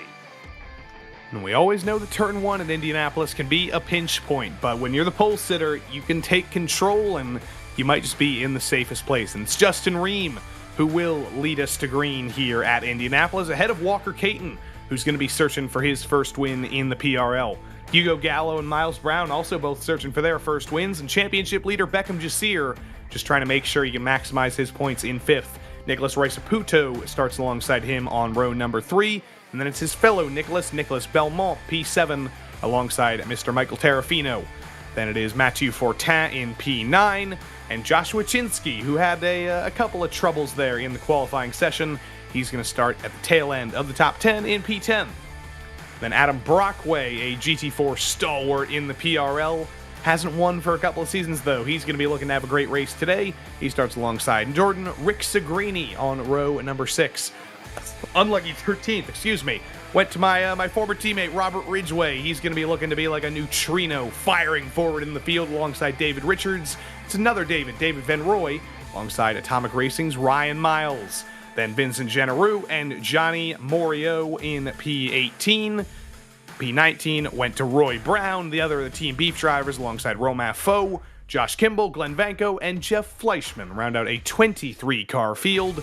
Like you said, Nolan, no Brian Hoskins, unfortunately. I think he may just be a viewer today, but that's still plenty of GT4 cars ready to fire into the tight turn 1 at Indianapolis, and we've seen that cause some trouble plenty of times in all sorts of series. How many collisions at this point have we seen over in that turn 1 where we've seen almost complete track blockages or a whole host of drivers being forced to take into the grass to cut turn 2 entirely? There's been a good number of them. Even like thinking back to a decade before this track was reprofiled back in I think it was either 2012 or 2013 when we got the new Indy road course that cut out a good chunk of that inside groove. I think it was the 2006 Formula 1 U.S. Grand Prix where we saw several drivers being sent off at turn number 2, including one car that barrel rolled right into the sand trap and into the tire barrier. So you have the potential to have some almighty wrecks over at that opening corner. And with how tight these GT4 cars can race, tonight's not going to be any exception. Full pace lap here at the Indianapolis road course, and then we will be ready to go green here. It's a different Indianapolis road course from the early days of this road course. When it was first designed, they brought it here to bring Formula 1 back into the U.S. Once that left, they brought it back for another series a little bit later, and they said, you know what, that F1 infield road course wasn't the best for racing, was a little bit too tight in places. The banked final corner was always an issue, wasn't the best for racing. So they enlisted Tony Kanaan, who we at iRacing are always very familiar with, to reprofile it, to make it a little bit better for racing. Tony gave them some advice, he gave them some tips, they reprofiled the track, and I think this isn't controversial to say, Nolan, but this has become one of the premier road courses in the country, at an oval. I think the one thing that people would argue with you on that one is that banked final corner. What people wouldn't give to see that thing back in action, but it's understandable as to why. If 2005 rings a bell for any Formula 1 fans out there, it doesn't have to be said why it's not on the track anymore. But it is a bit of a shame that it had to go away. But it is, of course, all in the interest of not only cost maintenance, but as well as safety concerns. And I think at the moment what they got, it's about as good as you can get. Remember, there was that layout in 2013 that had that very awkward kind of 180 to kind of fishtail back around. Reminds me a lot of the old Charlotte Roval on that very infield road course. That was more like a drift course than anything. But I think what they did with it now, it's significantly better than what it was when they first reprofiled it. And we've seen all sorts of great IndyCar races here over the years in both May and in the new secondary summer race. Of course, the NASCAR Cup Series and the Xfinity Series come here now. IMSA will be coming back here for a Battle of the Brickyard, and then there's all sorts of other series. There was the SCCA runoffs a couple of years ago. There's the SRO series that always race here, all sorts of Ferrari challenges and BMW series. It is all action all the time at the Indianapolis Motor Speedway, and I think that's why we all love it. But we are ready to go green here. In a matter of moments, the iRacing sedan pace car will pull on to the famous Indianapolis Motor Speedway pit lane in reverse, and Justin Ream will take control of the field here. The iRacing Porsche pace car, rather, pulls off here, and Justin Ream takes control of the field ahead of Walker Caton through the final corner. How early does he elect to go? He's going to wait a little while. He's going to get everybody packed up here, going to let the field pack in. And out of the final corner, Ream gets on the gas. It's the month of May. It's May 1st, and Justin Ream leads us to green at Indianapolis. That is a great launch as well from Justin Ream, and crucially, Walker Caton able to get single file as well with Hugo Gallo as we fire it down towards turn number 1. Is anybody going to go for that famous turn 1 dive? Hugo Gallo puts a nose to the inside of Walker Caton. Not going to be all the way there, though. BMW on the outside, late on the brakes, takes 4th place. Looking back, it seems to have been mostly clean through turn 1. Little bit of trouble in the back, but other than that, nobody's taken the golden bowling ball. A little bit of trouble for Adam Brockway all the way to the back, though. Adam Brockway, as well as the number 25 of Fleischmann, they've both been spun around over in turn numbers 1 and 2. We got more trouble even on the exit of turn number 6. We'll get back to that in a moment. We'll take a look at the replay of what happened in this opening corner first. It's going to be Adam Brockway. He's going to get up and onto the curb and loop it all by himself. Oh dear. That's the lesson that you always learn when you drive around this place. You do not want to touch those curbs ever, no matter what car you're in. Michael Terrafino, does he discover the other most difficult part of this track? I think he does through the chicane here on lap 1 in GT4 machinery. Loses it on the exit, clips another one of the curbs, doesn't get any damage though. Very lucky not getting damage as well. That's one of the fastest corners on the circuit now. When you go off there in GT4 machinery, you're hitting either that left side wall over on the left-hand side of the overcorrecting, or you're slamming right into the right-hand side where the old road course comes out to meet the new. But very lucky not to get into that. Meanwhile, Justin Ream has lost a lot of time to Walker Caton on this opening lap, and now Caton jumps to the inside, side by side for the lead, down to turn number 1 to the 15. He's going for it, side by side at the opening corner. Ream jumps on the binders, gives it up to Walker Caton, new race leader. Walker Caton may be racing for walking pace racing, but he is running right now up to the front. Ream not really too interested in fighting that. He's definitely a driver thinking long-term here, thinking about that pit stop that's going to come up in about 18 minutes. If we didn't think about fuel saving in the MX-5s and the GR86s, we definitely think about fuel saving in this GT4 series, especially at a place with straight lines as long as this one. But for now, some guys are trying to find track position before they can take that fuel saving. You saw Miles Brown and Nicholas RaceSpotTV all the way in the runoff down Holman Boulevard there. And they're still going at it as Miles Brown almost loses the rear end of that BMW back there in 4th. He is holding back a train right now, and RaceSpotTV is trying to displace him. RaceSpotTV still closing in on Miles Brown's number 222. And will he look for the inside into the secondary infield segment of this road course? No, he will not. He's going to keep it tucked in line. Oh, but another bubble for Miles Brown. Allows RaceSpotTV to make a look to the inside again, trying to scare him wide. Didn't end up going anywhere. But if there's no move down the front straightaway here, I'm going to be absolutely amazed. But here comes Jasir now, tracking wide out of the final corner. He's trying to make a move and might go. Try to make it 2 for 2 to turn number 1. Miles Brown all the way to the wall at the bottom as there's a wreck further back. I think that may have been Vincent Generou. There's contact between RaceSpotTV and Brown. Under braking into turn 1, they may be 3 wide. Jasir backs out of it, probably smartly. Look at Belmont on the scene, 410 on the scene. It's absolute craziness as Brown goes off the road. Shoved off the track by an angry RaceSpotTV as he just forced him way up and wide, and that allows Rebecca Jasir to go, thank you very much, I'll take those 2 spots. Now it's a Merc to lead the way in that fight for 4th.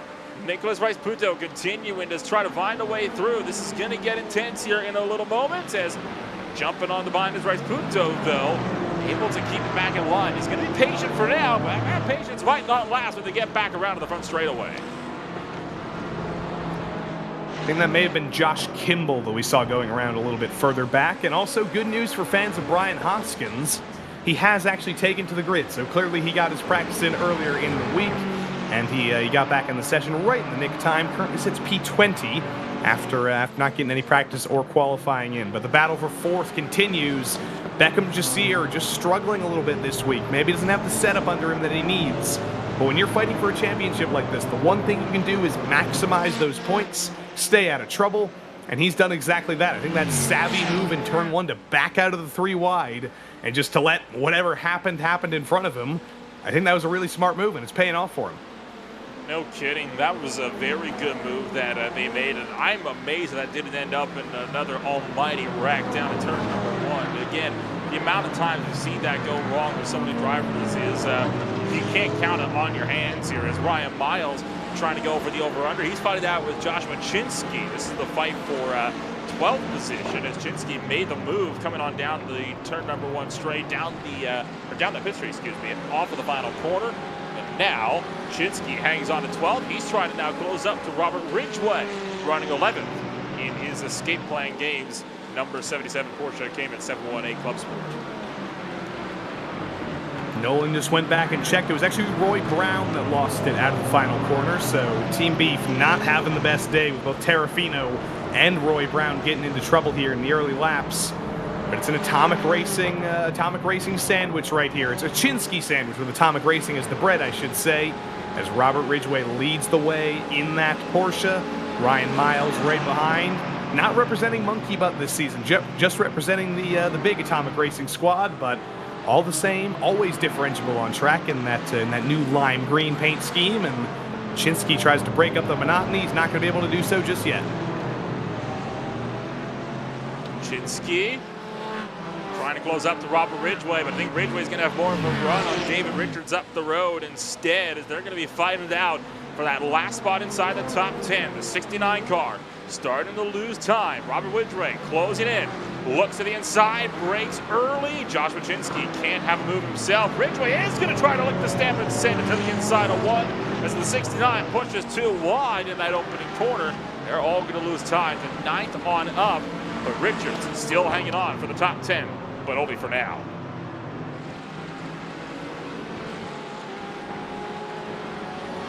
Little flick of a chicane here for the leader of this train, the number 69.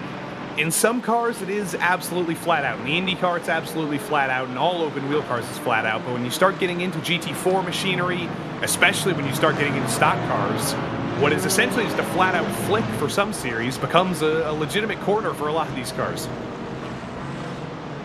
You can see they're fighting their way through a lot of these corners as well, and it is insane how different you have to take some corners depending on what vehicle you're running. And I can tell you right now, Ryan Miles, he's trying to think of how best to take these corners without running into his teammate just up the road, as he is struggling to get up by the likes of Robert Ridgway, jumping over the curbs. Gotta always be careful with that one. Right outside of turns 1 and 5. That is absolutely the corner that can bite you the most in Indianapolis Motor Speedway. And how, again, I've seen so many drivers upset back end and find themselves being spun around, even punted around into that third to last corner as well. Back down the pit straight, Miles continues to hang tough in that 13th position, and so far, no change. And normally the Atomic Racing drivers, as Joshua Chinsky that's Joshua Chinsky going around, and Robert Ridgway checked up for that.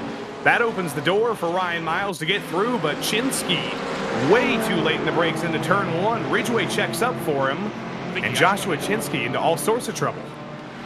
I think it was actually Ridgway that ran over the 18 on entry to turn number 1 here. We'll get a look at this one on the spot replay. Down into turn number 1, Ridgway in, lots of steam, and he did get into the back end of the number 18. I thought Chinsky lost it in front of it, but no, Robert Ridgway unfortunately gets to be the first recipient of the golden bowling ball into turn 1. This guy works at a particle accelerator in his working life, and that was an atom smash right there. He wasn't even going to make that corner altogether. I mean, you saw with how much speed he was coming in. Even if he tried to make turn 1, he was going to go right into the grass with how hot he was going in there. Yeah, when a Ridgway proton meets a Chinsky proton, I don't know what kind of pseudo element that makes. We might have to ask him about that after the race.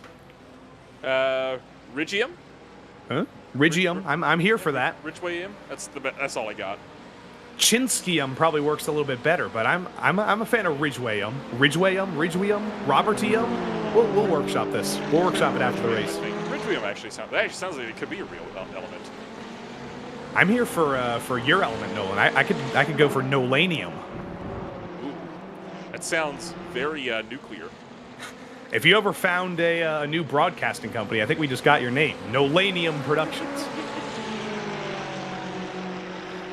We're getting delirious here. It's all the Nolanium fumes getting into us. But up front, it is still very, very close as Walker Caton leads the way. Justin Ream just hanging back in second for the moment. Hugo Gallo keeping him company as well. I'm getting a little bit of deja vu because it looks very similar to some GT4 races from seasons past where you've got a race leader who isn't Justin Ream who's leading the way, and then you've got that crafty little cunning guy, Justin Ream, hanging back and saving fuel for once those pit stops come around. Now the question is, when it comes down to these pit stops, are we going to be seeing a good chunk of your top grouping here stay out until it's almost time to run the tanks dry? That's what we always see seemingly among the leading groups. It's really fourth on back that try to go for that undercut strategy, see if they can't close up anything to the race leaders, while the leaders tend to go for the overcut strategy. And more because it's like a game of chicken, right? Nobody wants to be the first one into pit road because you can lose so much time of being caught up in slower traffic. Everybody wants to be the last one to come down to pit road because usually that means you're going to be the one that's in the cleanest air by the time you get down to the pit stop window. So have you been lucky enough to make it to Indianapolis yet, Nolan? Because I haven't. I really want to. I'm all the way on the southwest coast of Canada. It's about as far away from me as you can get. We'll get there one day. We'll make it there from Vancouver to Indy. We'll get there. Oh boy! Imagine that plane ticket. Yeah, expensive. Outside of my budget for right now. It is the month of May though, so it's very exciting times at the Indianapolis Motor Speedway, of course. And what better way to kick it off than some GT4 racing in the virtual world? It's been pretty exciting so far. We've had our thrills and spills so far.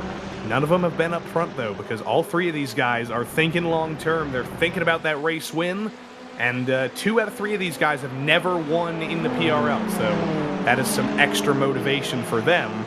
It's even more motivation that the guy they're racing against, Justin Ream, is one of the winningest drivers in GT4 history in the PRL. He's won 7 times in this series.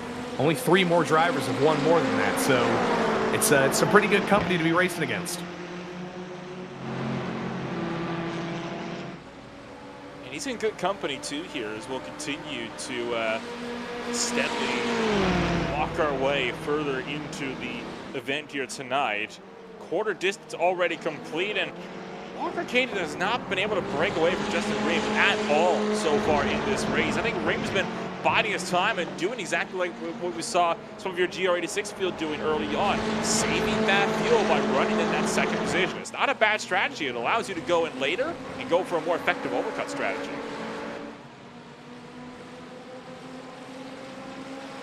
Going back for some searching here. I'm trying to see if it's anybody's home race. I don't think it is, because our it is one driver's home race, and unfortunately, the one driver in the field who is at home in Indiana is Joshua Chinsky, and it has not been the homecoming he wanted. Yeah, that'll do it, and that's just a hometown curse right there. And I've been seeing that more and more recently, where a lot of drivers have not been finding so much luck at their home venues, and I have a feeling we're going to be seeing that potentially a bit more for Joshua Chinsky. It's still a long race, and he still has some positions. He's running 16th and has potential to go for more, but we'll see obviously what the rest of this 26.5 minute tends to hold.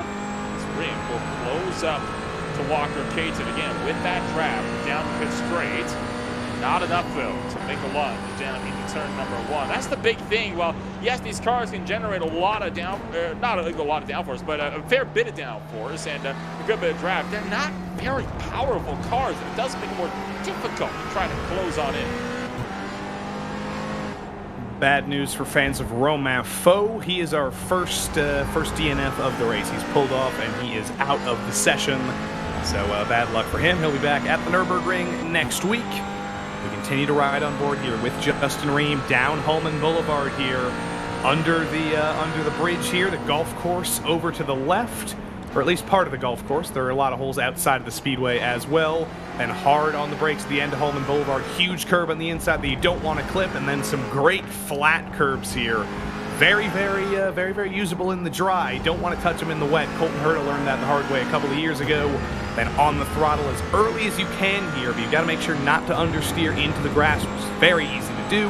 Back onto the oval for about a millisecond here, then it's back onto the brakes with another curb of death on the inside of a 90-degree corner. Then the final corner, a little bit tighter than you think here. There's a big curb on the inside that you can cut. You got to think, do I want to do an early apex? Do I want to take a late apex? Either way, you always seem to get it wrong. And then the final corner, for real, it is a flat-out corner, so is it really a corner? We don't know. Then you're back onto the speedway, just in reverse order here, and that's about half of a lap of the Indianapolis Motor Speedway road course. I think that second to last corner doesn't get enough credit for how much of a challenge it is, because not only is it one of those corners where there doesn't seem to be a right line through, but you are always seeking one extra hundredth or so in that corner, because it is so critical to set you up. Because if you're offline for that second corner, that means a flat-out corner becomes a lift and coast corner, and it becomes that much more difficult to set a run-up down that front straightaway, especially in GT4 machinery. We're looking back at Miles Brown and Matteo Fortin, the fight for 7th on the racetrack, right behind Nicholas Belmont in 6th. As that Mercedes AMG GT4 trying to find a way by the BMW M4 just in front of him. A little bit of switchy further back. Johnny Mioro, I believe, has gotten into some trouble here. Did he get a little bit of help is the question. I think he may have into turn 1. Did he get Joshua Chinsky'd into turn 1? Did he get a little bit of help? No, he didn't. Just a little bit too quick into turn 1. Goes wide and eventually rejoins the track. No spin, but a little bit too late in the brakes. He did what would have happened had Chinsky not been there, with the driver that ran into the back end of him, I think is a good term to put together of what happened to that number 18 car. The line that, who was it? I think it was Robert Ridgway that was right behind him. It's the line that Ridgway would have taken had Chinsky not been in front of him. Battle for the final spot in the top 10 here. David Richards, who is pretty high in the championship right now. Hasn't necessarily been the fastest driver in the field this season, but he's been very consistent. He's picked off some good results, and now the top 10 for him would be pretty good for his top 10 run in the championship. He's got Ryan Miles behind him, though. As we look a little bit further forward, this is where the real action is. As Nicholas Belmont gets wide into turn 1. Miles Brown tries to go for the switchback. It's not going to happen through 1 and 2, though. As Belmont makes that Porsche very wide. Here comes Brown to the inside, though. Into turn 5. Belmont's not going to give up, but he's going to be forced to give up into the chicane. And now will he be losing 2 in the span of a few corners, as Fortin trying to find a way through as well. You don't often see moves being initiated down at turn number 3, and now you can see Fortin dropping back a huge amount, and that's a slowdown penalty that the 410's picked up that he's got to serve now. So he might even lose out here to the likes of Rick Zagrini right behind him in the 108 Porsche. As up front, we still got Miles Brown trying to fend off a charging Nicholas Belmont, trying to regain lost time. Belmont going ghost mode for just a moment there. But it's heavy braking again into turn 12. Is he going to go for his revenge on the inside of Miles Brown? He can't do it. Can't get to the inside of Brown here. Then through the final couple of corners, Belmont going to go a little bit wider, going to try and build up a run here, but we know the straight line speed of the BMW is very great, and especially in an open setup series, you can maximize those straight lines if you want to. And Miles Brown, will he be able to pull away from the Porsche of Belmont? Will he be slippery enough? It seems like he is indeed. Belmont's going to try and stay in the draft for as long as possible. He's going to try and think about a move into turn 1. He's not going to be anywhere near close enough. That BMW is just too slippery in a straight line. That's always been one thing that the BMW's been very good at. The Porsche is usually the quicker one in the corners, but that BMW just is unmatched on the straights in a Porsche. the BMW battle. And that was one of the really big discussion points when these GT4 cars were first released, but specifically when the BMW first came out. This was before the Merc, before the McLaren, before the Aston Martin. It was always a, do you want to pick the Porsche or the BMW? And usually the BMW won out because it could pull away so much of the straight, so by the time the Porsche caught up into corners, it wasn't able to do anything because the BMW could pull away just enough that the Porsche just, there was nothing for it. It didn't have any kind of pace to make the move through the corners because you just can't pass mid-corner in these cars. It has to be with a good run on the straights, and that's something that the BMW continues to excel at. But these McLarens are all where it's at so far today. They lock out the podium positions before it is a Merc in fourth, another McLaren in fifth, the first BMW and Porsche duo running sixth and seventh. As we cross the line here, that's going to be halfway in the race officially. Does anybody elect to bring it down pit lane this time? Go for a little bit of an off strategy? Not quite yet. Walker Caton, Justin Ream, Hugo Gallo, and literally the entire rest of the field, but Hugo Gallo too late in the brakes into turn one. Doesn't give up third place, but he's lost touch with those front two. One mistake loses him a full 2 seconds. Crucially, he didn't even go off track either, which means that he's going to be able to keep some more time underneath him as Ream has closed in that turn 5-6 chicane, running down underneath the spectator bridge and down for turn number 7. Another 90-degree, almost 90-degree left-hand corner, probably more about 85 degrees. Whoa! Spinner in the background. That's one of the Mercedes that's gone around. That's Fortin, the driver that was fighting for 8th just a moment ago, that's gone around. Matthew Fortin has had some big trouble so far today, and it has finally come to blows in a spin. That's one of the Atomic Racing Porsches behind. That's Robert Ridgway further back, letting these guys by. And then Fortin side by side with Nicholas Belmont through the chicane. Was there a little bit of contact? No, there wasn't, or there was eventually, but I think that came from Fortin just getting all sorts of out of shape, and then Rick Segrini behind him, nowhere to go, ends up putting the bumper to the back of the Mercedes. So what happened there was Fortin cut that chicane a bit too tight, and as a result of that, he not only was sent straight on into the side of another car, but he had to jump out of the throttle to serve that slowdown penalty, and the guy behind just couldn't check up in time, which is a massive shame, and it's what sent Fortin around. But I have to say, that altogether was a self-inflicted incident that the Fortin brought on himself. He's going to hit pit row now, get out of this fight for what was fights for 12th, 13th, 14th, and 15th. Joshua Chinsky having to fend off David Van Roy down that front straightaway. I only just now realized as you said that, Nolan, 410 is in the 410. I only just put 2 and 2 together there. You've just blown my mind. I can't believe I didn't realize that before. That's incredible. I've got a new favorite driver. I'm having a crisis learning that. And like I don't even know what other numbers you could do that with. That is a perfect scenario. Matthew Fortin, or 410, whatever you want to call him, not having the best race in the world, but I don't care. He's got the best name and number combo in the world. That's a win in my book. Well, he's off pit road now. That's his one pit stop that he had to do completed, so he'll fire out of pit road, but well down the field, and with a hefty amount of damage on the back end of that Mercedes AMG as well. So Fortin going to be in a bad way, I think, for the rest of this race here. Still a lot of fights on the racetrack too, including this one for the race lead with Walker Caton and Justin Ream continuing to kind of scrap with each other. But again, Ream's been very patient. He's been able to save a lot of fuel by just running behind the 15 McLaren. Adam Brockway on pit lane this time, so the pit cycle has truly begun. How much time can the leaders afford to wait, though? They're still pulling away from Hugo Gallo, so there's not much in terms of them holding each other up. By the back half of the field, they've all said, you know what, it's time, we're coming in. Brockway's in, David Van Roy is in, Mayoro is in, Terrafino is in. It's about time, and this is what it looks like for the pit cycle. Walker Caton and Justin Ream have a few more corners to go, though, before they decide to come in through the S's. The waiting game might be over soon.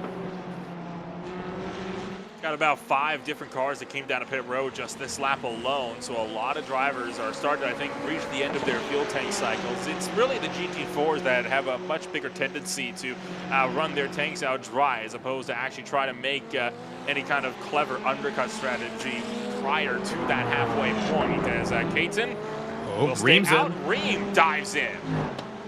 Ream switching it up, going for the early stop.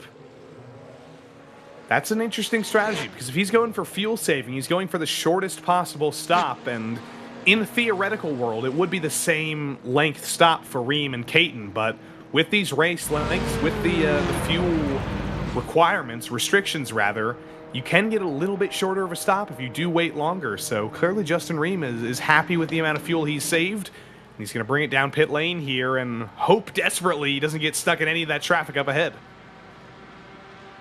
And look at how busy pit road is, as you've got Ream, Jasir, RaceSpotTV, Brown, Richards, Chinsky, and Gennaro all into pit road all at once, and they're all going to dive down into their pit stalls, while leave pit road is going to be Roy Brown and Glenn Vanko. They're going to exit from when they pitted just outside of the top 20. You still see some drivers making their way down into the pit box. That's Miles Brown at the 222. We see pulling in right behind at the tail end of shot. See Gennaro making his way in. And now leaving pit road is going to be the likes of Justin Ream, who will exit this exit pit lane over back in that 6th position. Right behind him, Beckham Jasir fires way back onto the racetrack. And behind him, RaceSpotTV has lost a lot of ground. Keep that number in your mind, 16 seconds in the box for Justin Ream. So once Walker Caton comes in, we'll compare those two numbers. We'll do a little bit of math. They were separated by about 2/10 when Ream ended up coming in. We'll see, can Walker Caton end up stealing this race? Can Beckham Jasir end up stealing this podium from Hugo Gallo? Well, here comes those two. Caton's in, Gallo is in. Now all we can do is remember that 16-second mark. That's what Walker Caton's thinking about too. Both Gallo and Caton sitting in pit road, while behind Justin Ream is charging up through the latter portion of this circuit into the 3rd and final sector. He's getting set to fire up and set himself up for the final 3 corners. It's going to be not a whole lot underneath that 912, as he's going to be doing everything he can to try to power through and take that spot away, while Caton and Gallo have just found their way into their pit stall. The big thing is, while that's way 16 seconds, pit exit is right there, so they can almost get off the limiter almost as soon as they leave pit road, and they're still sitting in the box, still waiting, as here comes Justin Ream onto the pit straightaway, trying to fire him off, and Walker Caton out of pit road. Can he get out there before turn number 1? Right behind him, Hugo Gallo making an exit, and it's looking like Justin Ream's got by 1. It's side by side with the other right on pit exit. But with Walker Caton able to cut the turn number 1, Caton maintains the race lead, but only by a few car lengths. And remember those times? Exactly the same on pit lane for both of those two drivers. 16 seconds in the box. Was a little bit slower on the lane as a whole for Walker Caton, but it does not matter at all. He's held the race lead. And now all Justin Ream can do is break out all that pace he was holding back, if he was holding back any. It's crunch time now. They've got a full tank of fuel in the tank. There's no more strategy for the last 13 minutes of this race. It is all action on track, and Justin Ream is going to try and search for a way by in a place where he hasn't been able to before. This is where it's going to get interesting here now in these final 12.5 laps. Walker Caton able to get out in front, but again, less than a second separated them. In fact, almost just half a second separating our top 2 right now, just as when they went in. Now, Justin Ream, while he was able to save all that fuel behind, he doesn't have to save that fuel anymore. He's going to lunge for the inside at turn 13. Not going to be able to get anything out of it, though. He'll set himself up for 14th, but again, offline, he's going to have to lift just a small touch, and that allows Walker Caton to start to build that gap up, but it's a long run down to turn 1. Remember, as I've said, it's an open setup series. The straight line speeds may be different. They may be 2 McLarens, but that doesn't mean they're identical setup-wise. Justin Ream does seem a little bit quicker in a straight line, even with the draft. He's all the way to the back of Walker Caton through turns 1 and 2. Certainly making the nose of that Hydro Race geodesic McLaren very, very visible, but not able to make the move just yet. He's going to be waiting again for that long front straight, unless he can get a great run out of the chicane here. Hopping the curbs is Caton, hopping the curbs is Ream. Down Holman Boulevard, Ream's about 3/10 back. It's going to be too far back to go for the dive into turn 6. Let's compare it to the 15 into an error here, or if the 15 clips these curbs of his own. Again, there's a lot of curbs at the Indianapolis Motor Speedway on the road course where you can unsettle the car, and just about every right angle corner, you're going to have a big set of them. And a lot of drivers so far have already gotten major damage or have their races thrown away altogether by having these problems on those curbs. But so far, Justin Ream has shown that he is not going to be a driver that is going to be kept at bay for very long. He's closed up even more down to turn 12, up into 13 now, and going to exit through 14. Is it a good run this time with an I-1-2? Oh, he's going to lose about another 10th and a half or so. And that's going to mean he's going to be too far back to make the launch to turn 1. Understeer City out of the final corner there. Ream is in the draft. He's got the straight line speed. He's got the draft help. But like Nolan said, just a little bit too far back. Down the front straight, he's closing, but unless he wants to go for an almighty dive, he's not going to be able to make the move this time. But Caton clips the curb in turn 1 again. He's getting very aggressive with those curbs. Got to be careful with those, because one wrong touch, one wrong angle, and you're spinning around with no ability to save it. Not even spinning around, but you take a look at these curbs here, exiting turns 5 and 6. You see that one right on the left-hander that they just jump over there? How many times have you seen drivers leap over those and get slowdown penalties because they just take too much? And it's not a small slowdown penalty either. You jump over that curb, you might only gain about a 10th or 2 in doing so. You're going to be forced to give up whole seconds, though, which would be a race killer for Walker Caton. And Justin Ream, I think he's trying to pressure him into making just a mistake like that, at least so maybe you have something to get him by to the race lead. Look at that, a much better line for the 912. He's going to be right up the back bumper of Walker Caton's machine. Can he look for the move into turn 12? Looks for the left side. He's going to jump on the brakes, though. It's such a tricky thing to try to pull off a move into turn 12, and he's going to, I think, get in the back end of the 15 and have to scramble the car. A little bit shaky for Justin Ream there. Didn't lose anything from it necessarily, but definitely clipped that curb. Definitely got the car out of shape here. Out of the final corner, turn 14, back onto the front straight. He's about 2/10 closer than he was on the previous lap. Will he be able to go for a dive this time? Will he be that much closer? I don't know, but we're going to have to start doing math in our head here. How close does Ream have to be out of the final corner to be able to go for that move into turn 1? You know, this is kind of reminding me a lot. We even mentioned our shared dislike for the Circuit de Barcelona-Catalunya earlier on tonight. These final 3 corners here are starting to remind me a lot about those. You spend so much time trying to stay close in those last few corners that it means you don't have anything for them down the main straights. It's a similar problem we got here, but luckily this chicane exists that allows him to get a great run, and now he is right there. Look at this move, way to the inside. The 15 left just enough of a door open for the 912 to kick it down. He's going to go alongside, down to turn 7. Justin Ream finally back through to the race lead. And Caton couldn't hold it on the outside. Got a little bit too wide. He's going to have to get back in line here.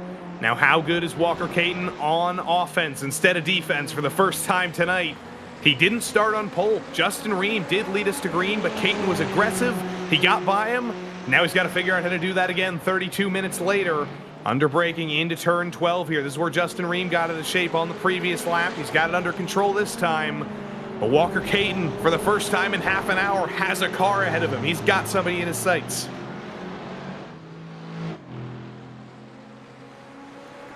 He's quicker out of the final corner, though. If anything, he is faster through turn 14 there. Maybe a little bit more downforce on that car, but that will hurt him down the front straight. I think that's the big thing, and that's why Walker Caton was able to stay out stay out in front of the lead, I should say, as much as he did ahead of Justin Ream. He's running a more high downforce setup, which helps him tremendously in the medium speed corners like turn 14. But it hampers him so much when we get down around to these small flicks and onto the straights as well. That's what allowed Justin Ream to make that move specifically out of the 5-6 chicane, which are a set of flat-out corners with downforce. Doesn't mean a whole lot, as opposed to out of turn 14, where downforce means everything. Caton's coming back, though. He had a decent first sector, held with Justin Ream. They're going to get stuck in a little bit of lap traffic, though. I believe that was Roy Brown coming up. He should get out of the way. He's always a nice and respectful driver there. Fortan and Chinsky have found each other on track again. Fortan in the 410 versus Chinsky in the number 18. both of these drivers were a little bit higher than they are right now. Both of them looking forward to the likes of Ryan Miles and David Richards, maybe for a chance to get back into the top 10, but for now, it's a battle for 12th. Fight for that 12th position is on. Joshua Chinsky and Matteo Fortin will be making something happen, hopefully, with one another here as we'll rock it around. Turn numbers 8, 9, 10. Get himself set up for turn 11.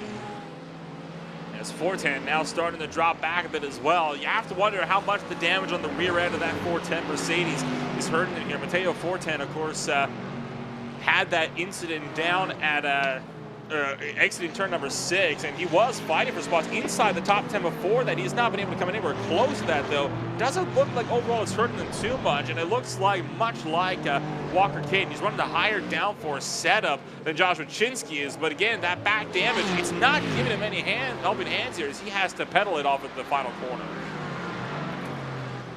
Things are getting close up front between Justin Ream and Walker Caton, but they're getting close everywhere in the field. It's crunch time here in the final couple of minutes of this race.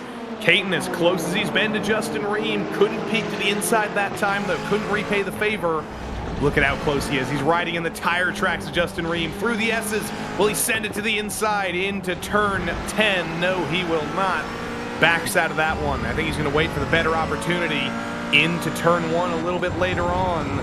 Back onto the oval for just a millisecond. Caton trying his best to just stick with Justin Ream. Make sure he's within that critical 2/10 or so gap coming out of the front straight. It's a little bit wide out of turn 12 though. Tries to set up turn 13 with a little bit wider of an exit. He's got a better run. Can he do anything with it though, or is he too far back?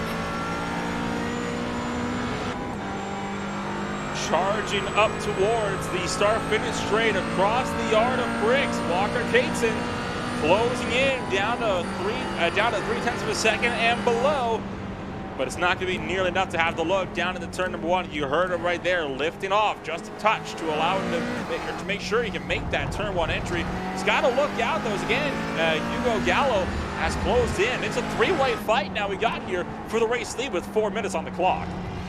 If these two come together, or even if they're just side by side for a couple of corners, Hugo Gallo could very well have a shot at this race win.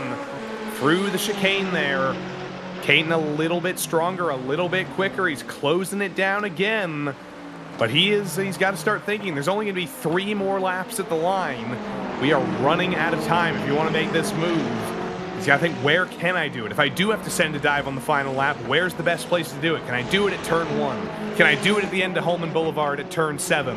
Where can I actually make this move on Justin Ream? Because it's pretty tough to force him into a mistake. It has so far been nigh impossible for any driver to find a chink in Ream's armor. And in fact, the one point where we saw Justin Ream lose the lead, he gave it up almost willingly. Braked super early for turn 1, just got behind Walker Caton and saved some fuel. I'm willing to bet his defensive game is going to be on point here, as again, we'll run down to 3 minutes left on the clock. That is just about 2 laps, might be 3. It's going to be very close depending on time. We've got quite literally just over 3 minutes left as they cross the start finish line. We're running 1 minute 30-second lap times. I think it's just going to be 3 laps to go. We might be just a few seconds shy of being able to fully make it to another lap. Lap traffic coming up ahead as well.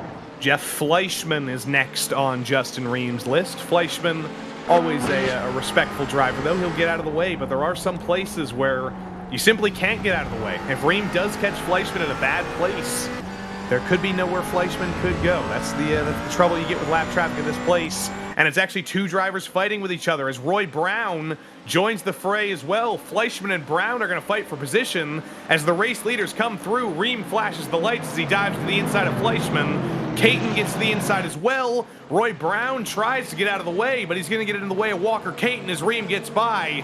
It's all sorts of mess here as lapped cars fighting for position end up fighting for position with the leaders.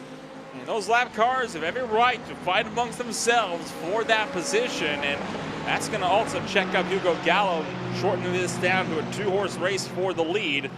But Justin Ream has been able to pull out about another 10th and a half as a result of that one, coming to 1.5 minutes to go. Again, it's going to be very close on time when we come back around to the start-finish line. I think it is going to be, though, 2 laps to go this time by as the 912 continues to hang on for the lead. Walker Caton still trying to run him down, but he is almost out of chances to do so. Across the yard of bricks. Will it be the white flag? Will it be 2 laps to go? It's going to be 2 laps to go. White flag next time by, which is very, very good news if you're Walker Caton. You definitely want that extra lap to be able to fight for this win even longer. But what's not good news is Justin Ream has been absolutely mistake-free, even in the lap traffic. He has been absolutely perfect, but through the first sector, Caton is close again. He's been very, very good through the chicane before. He's got another good run off the corner. He's in the draft here down Holman Boulevard. But again, he's just tantalizingly close. He just needs an extra tenth or two and he could have a shot into turn 7. He quite literally needs Ream to overshoot his braking point by even a couple of feet. That alone would be enough to allow him to reel in just enough time to be able to pounce for this move. And it's again a similar problem, right? High downforce setup. That's all well and good. It keeps you out in front, but when you're behind like this, you can't make a move in any of these corners. Good luck trying to get alongside. The only time where you can battle side by side is if you're already alongside him going into these corners. And when you pull out to the straights, that's where Justin Ream starts to walk this gap back out. 20 seconds left on the clock. We're through turn 12. Out of the final 2 corners, Justin Ream prepares to take the white flag, but that's the best exit out of turn 12, or turn 13 rather, that Walker Caton has had over the entirety of this race. And this is the closest he's been down the front straight. White flag is in the air for Justin Ream, and Walker Caton is within 2/10 down the front straight. He peeks to the inside already, gets back in line with Ream to get a little bit more draft. I don't know if peeking out was the smartest move there because he minimized his closing rate. But Justin Ream went too deep into turn 1, so Walker Caton again applying the pressure, much shallower lines. Ream's using all the racetrack. Caton's trying to keep it as tight as he possibly can. Into turn 4, makes the number 5. If he can get a good run through 5 and 6, he might be able to make this move happen. Jumps over the curb, takes about as much as he possibly can without getting a slowdown penalty. 0.2 of a second, and Justin Ream fires back to the right-hand side to try to break that draft, and Walker Caton doesn't have anything for him into the braking zone. Final time through turn 7, Caton throwing that McLaren into the braking zone. Through the S's for the final time. It is a final battle for these two. Can Walker Caton do anything into turn 12? That's going to be his last chance. On the exit of turn 11, or on the exit of turn 10 rather, it's a little bit wide. I don't know if he's going to have a shot to send the dive into turn 12. He's going to think about it, but Justin Ream has withheld the pressure from Walker Caton behind through the second to last corner. Ream takes the inside. Caton goes for a late apex. It's going to be too little too late for Walker Caton. Searching for his first win. It's not going to come good. And Justin Ream is going to exit the final corner to win for the 8th time in the PRL. He's searching for that winningest driver in GT4 title, and he's only 4 wins away. Chalk up another one for Justin Ream. You've still got fights on the race course as we fire another trio of cars. Fight for 6, Belmont from Brockway, from Brixigrini, and that 40 Porsche 718 will leave turn number 14, cross the start finish line. He'll hang on to the first spot outside of the top 5. And Hugo Gallo as well, I'd be remiss to mention him, bringing it home on the podium. Great race for him. And Beckham Jasir, your championship leader, minimizing his losses, as I said, bringing it home in P4. Final couple of drivers bringing it to the line. Generou on the lead lap. Michael Terrafino as well, after some trouble for him. He will be the last lead lap finisher in that cow. I'm glad we spotted him here at the end of the race. Jeff Fleischman having a little bit of a track day of his own. He's going to get the final couple of corners here, and he's got about 300,000 fans watching him bring it to the line. That will leave the likes of Kimball, the last driver on the racetrack, as mentioned before, the 978. Going to take a nice Sunday drive, the final few corners. He knows there's nobody's fighting with. No need to push it, no need to wreck the car. Just wants to finish the race under his own power, and he will do so way back in 22nd.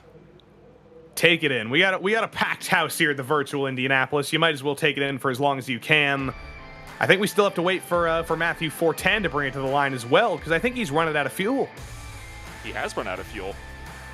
Matthew 410, did he make it to the line? He did make it to the line. He did finish, but he only just barely made it to the line. And speaking of just barely making it to the line, with one lap, or with about 5 laps of defense against Walker Caton, Justin Ream comes home victorious. And Walker Caton waits until next week to try and go for his first win in the PRL. Hugo Gallo rounds out the podium ahead of Beckham Jasir and Nicholas Resaputo.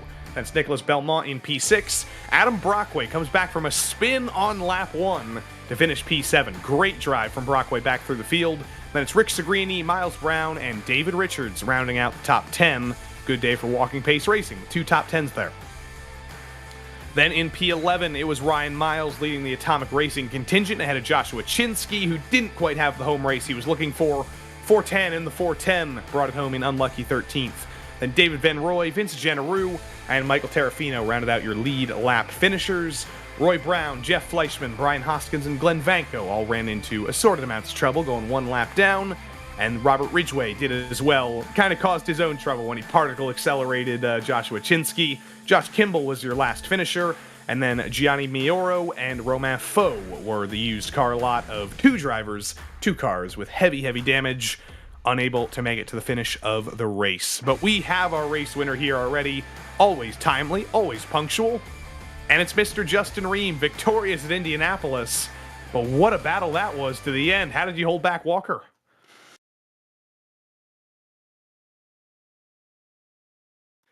Justin Ream, do you have a copy? Oh, sorry, my bad. I was on. There we go. I was just complimenting you on being punctual, but we're good. We're good here. I felt like I had a little bit better pace today, and the car felt pretty good. And thankfully, there was no slowdowns this week compared to last week. So yeah, it was a pretty good race. So with the open setup series here, with the sprint series, it's a track that has a lot of straight lines. Were you thinking low downforce here with all those straights, or were you trying to maximize the downforce in some of the other sections? It's definitely a low downforce. Yeah, it's the McLaren and the BMW should probably do really good here with all the straights. So I think the Mercedes will probably do really good for next week at Nordschleife. So we'll have to see how that goes. Well, Justin, congrats on win number 8 in the PRL, 4 away from being the winningest driver in GT4 history here in the PRL. Congrats, and we will see you next week. Thank you. Take care, guys. Justin Ream, victorious at Indianapolis, and the driver who came up just short, searching for his first win, Walker Caton, is here with Nolan. Hey. Well, Walker, you had one heck of a fight ahead of you there, and try as you might, Justin Ream manages to get by you, but boy, what a defensive game you put on, and I have to give you props for being able to hang on as long as you did there. Yeah, it was a lot of fun. I was struggling, I was trying to save a bit of fuel so he wouldn't undercut me in the pits, and it didn't really work out.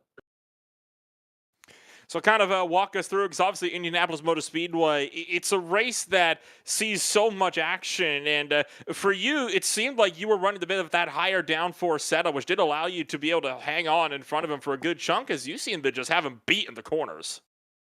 Yeah, I was just trying to be smooth with my inputs and not destroy my fronts the whole race. And I messed with the setup a bit before and found something I liked. So it was probably the most comfortable I've been so far this season. Obviously, when we go racing again next week, it's going to be over to the Eiffel Forts of Germany. What's your thoughts if we get set to go racing once again at the Nürburgring? Don't crash. But I will crash, so it'll be great. Well, hopefully you won't be crashing, and we'll be seeing you back on the podium, if not in victory lane, over next week in Germany. Thanks for joining us here tonight, then, Walker. Congratulations again on that second place. Thank you. That was Walker Caton joining us here, second place on the grid. That'll leave us now back to the likes of Hugo Gallo, the final driver on the podium. And Joey, I'll pass things back to you. Indeed, Hugo Gallo is here with us, third place. It was quite the battle between Walker and Justin there in those last couple of laps. Were you secretly hoping, Hugo, that they would come together and open things up for you? Yeah, you always hope for that in the back of your mind, or at least that they would fight and slow each other down, give me an opening, but that didn't happen. They were on it all night.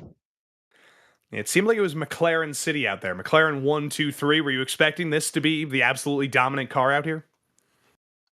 Yeah, it seemed that way, at least from what we saw in the officials this week. It's good to see the McLaren getting some strong tracks. Now, we felt that at the beginning of the season it didn't really quite go our way, but these tracks are definitely suiting us better. Well, congrats on another podium here tonight in Indianapolis. We'll see you in the green hell of the Nordschleife next week, and we'll see who survives that one. Yeah, it's gonna be a lot of fun. See you guys. Hugo Gallo, P3 at Indianapolis here, and I say we talk to one more driver. He's the championship leader, so we'll give him a special privilege. Beckham Jasir, here with Nolan.